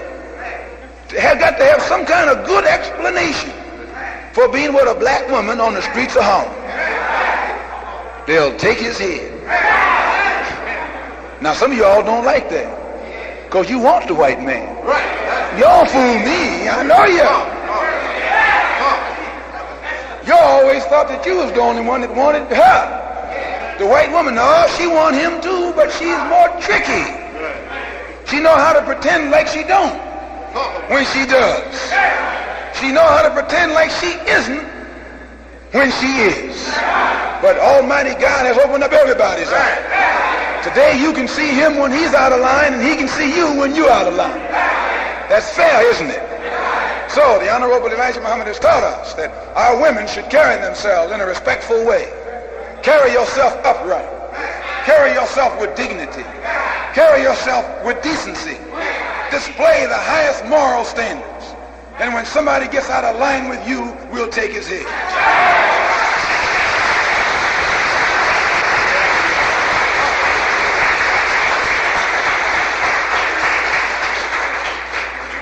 This is one of the reasons some of these Negro men don't want to follow Mr. Muhammad. We make him be a man. When a so-called Negro man follows Mr. Muhammad, anyone who molests a black woman got to go. She's our treasure. She's our jewel. She's our diamond. She's the most precious commodity that we have. Nothing is nearer or dearer to the heart of a Muslim man than his woman. Do you understand that? And the world knows the best way to die is the quickest way to die. And the quickest way to die is insult a Muslim woman. We stretch you out. Is that right, sister? Why, you know it's right. So if you want to become a part of that which gives protection to your women, come and follow the Honorable Elijah Muhammad.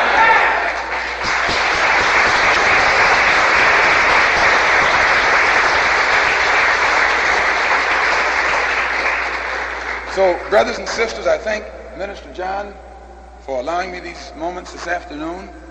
I thank you for your patience, for your tolerance, for your cooperation.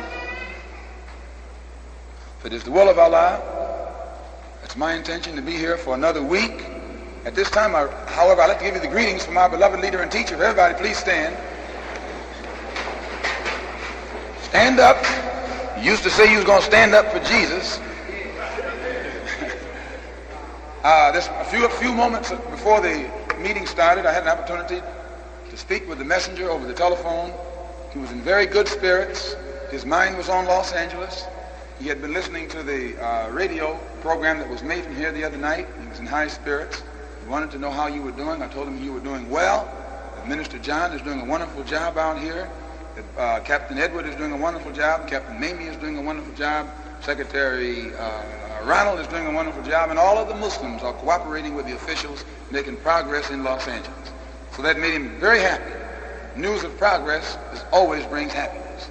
So he told me to tell you how much he loves you, that his thoughts are of you, that he is constantly praying to Allah for your success. He thanks you for your many sacrifices. And he sends the greetings from his family, his followers, and himself. Assalamu alaikum. I certainly shall. You may be seated. Then we're going to turn you loose in one moment.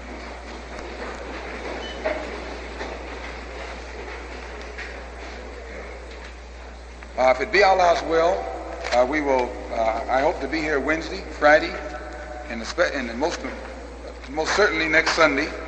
And we hope that you will bring, when you come, all of your people with you who have never been to Muhammad's mosque before. And I would also like to say that one of the best things that you can do as Muslims, not only as Muslims, but as just plain so-called Negroes, whenever you see your brother in business, patronize him. We have the Muslims here have a grocery store right up the street on Broadway. It's going to move Saturday. It's right, but right now it's on Broadway between what two streets? Between 54th and 55th. It's called the Crescent Sales Company. Is that what it says on the sign? Crescent Sales Company, grocery store. Go in and get your groceries there. And as long as all of you shop at that grocery store, the owner and operator, who is Brother Earl, this handsome brother that you see right here, who is married, by the way, so don't get any ideas.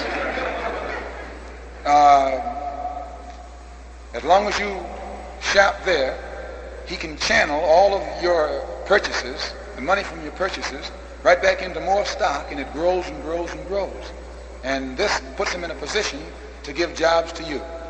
When you spend your money in your own neighborhood with your own kind, and the white man will have more respect for your intelligence. But don't ever call yourself wide awake and walk in your store giving your dollars to the white man, because he got sense enough to know he won't walk in your store and give you his dollars. I don't care what kind of store you open up, you won't even see a white liberal come and shop in your store. He has too much sense for that. So in the stores that are opened up by those whom you know are your own kind, you patronize them. Do your shopping there, and Allah will bless you. And I had a very important announcement to make to the registered Muslims. I'm not going to do it today because it's too late. Time is already too long spent. But I hope that all of the registered Muslims especially will be sure to be out Wednesday night.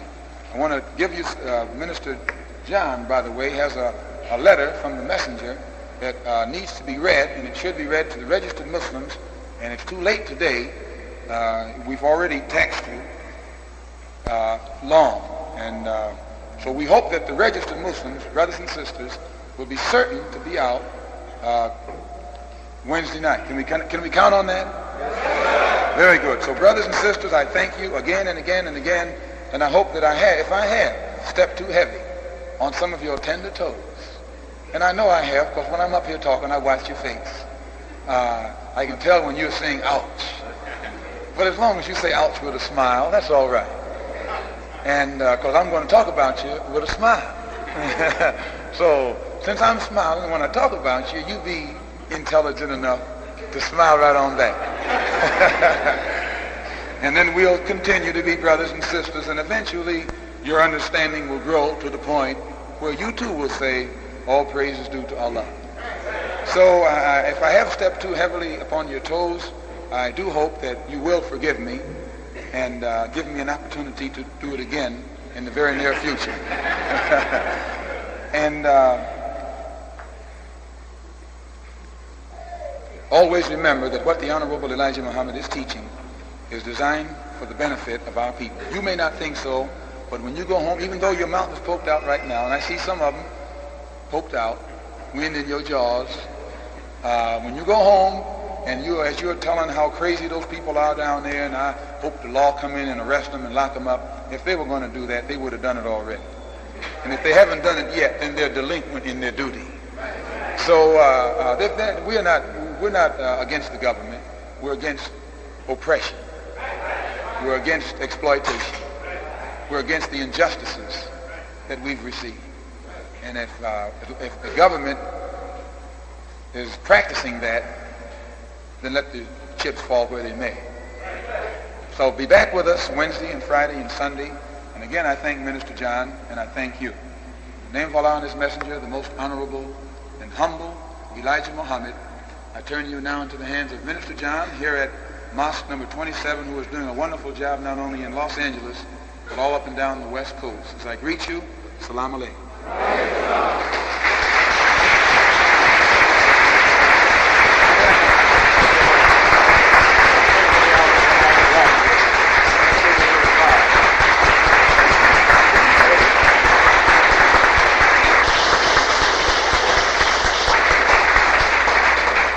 Assalamu alaikum. Before we get into the regular announcements, I'd like to ask the owner of a blue Buick with license number LHV, I believe this is, it's either a V or a J, 835. So if yours is a V or a J, both of you go out and move your car.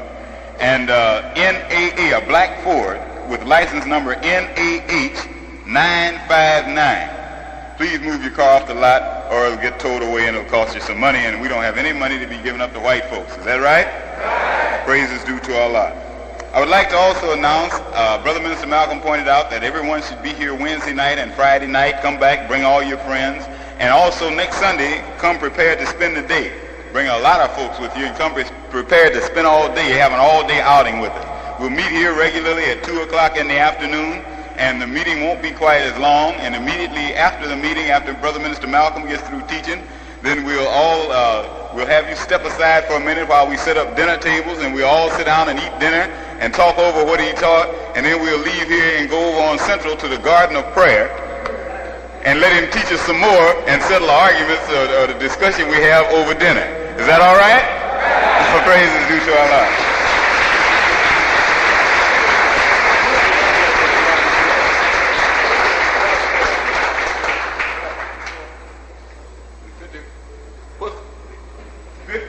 What's that? Where's the Garden of Prayer?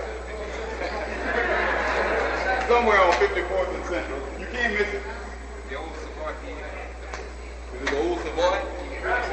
Old Savoy Theater. Now all of you know where it is, huh? Right. If you get anywhere near 54th and Central and you hear some church music, follow it. And it's at the Garden of Prayer Baptist Church. So most of you will be leaving from here anyway, though, right? So we can all go together. But next Sunday, remember, it's an all-day affair, so don't make any evening appointments. Just be prepared to come out and spend when you go home, you're supposed to be full physically, full spiritually, and every other kind of way. Because we will have an all-day feast, spiritual feast and a physical feast. So come on out, join with the Muslims. We have regular meetings Wednesday and Friday at 8, Sunday at 2. Also FOI, everybody be out to FOI. All this FOI that we see here today, we know we can depend on you being here tomorrow night at 7 o'clock. And also FOI, don't forget your special meeting at 5 o'clock on Sunday mornings.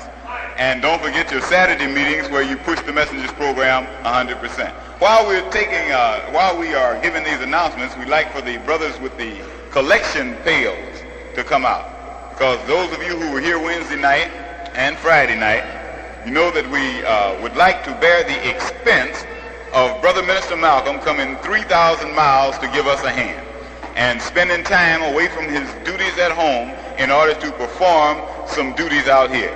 And we are thankful to Allah that the Honorable Elijah Muhammad has helpers that can help others as Brother Minister Malcolm is able to do.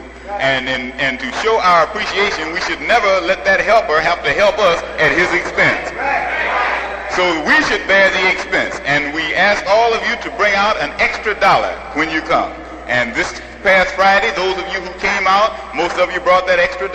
And today I hope that everybody that's here brought out your $1. So we want the brothers to come up with the pails and quickly and quietly, and we know it'll be quiet.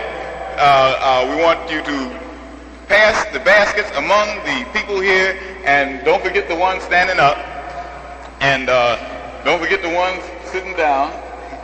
Up here, brothers, who's taking care of the brothers back here? Sir, what about the brother standing right here? Yeah, one of you. Start over here, right here. Start with the ones up here, right? Very good. Now, we want all of you to contribute $1 at least. That doesn't mean you're limited to $1. And some of you need to empty your pockets. That's right. That's right. You know, when the prodigal son came back home, his father killed the fatted calf. But that's because the son didn't take the fatted calf with him when he left. Praise is due to Allah. So give generously to the cause of Islam as we continue with the rest of the announcements. As Brother Minister Malcolm announced, Brother Earl is changing locations and changing name of his market. He is presently at 5432 South Broadway, where it is known as Crescent Sales Company. But he is changing the name to Shabazz Market, and all of you will get one of these flyers listing his opening specials for his grand opening. And it'll be located at 5225 South Main. That's right up the street from the restaurant, from the Oasis Restaurant and the Egyptian Malt Shop, right up the street. We're getting a Muslim community. At the rate we're going, we'll wind up with a Muslim shopping center. Sir? Right. As Brother Mr. Malcolm said, we wind up, no, not with a shopping center, we wind up with Los Angeles. Right. So you'll get one of these on your way out. Be sure if the brother is swamped with people and he almost misses you, make sure you stop long enough to pick up one of these flyers, fold it up, put it in your pocket or in your purse so that you won't lose it. Don't take it out till you get home so that you can keep it, so that when Brother Earl moves, you will be able to find him. So he'll be at 5225 South Main. When you leave here today, he'll still be at 5432 South Broadway, though. And we know some of you have some shopping to do. Is that right? All right. Then do it on your way. Start practicing what's being preached already. Show that you got a good understanding. Leave here today and start practicing what you heard. Anything we forgot? All of the registered believers who forgot on your way in, or if there was too much congestion on your way in, we would like for you to stop and see the secretary on your way out.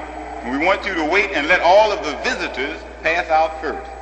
First, the sisters. We want all of these sisters to begin passing out with the visitors, the visiting sisters, those who are not registered Muslims. Then the sisters who are registered Muslims.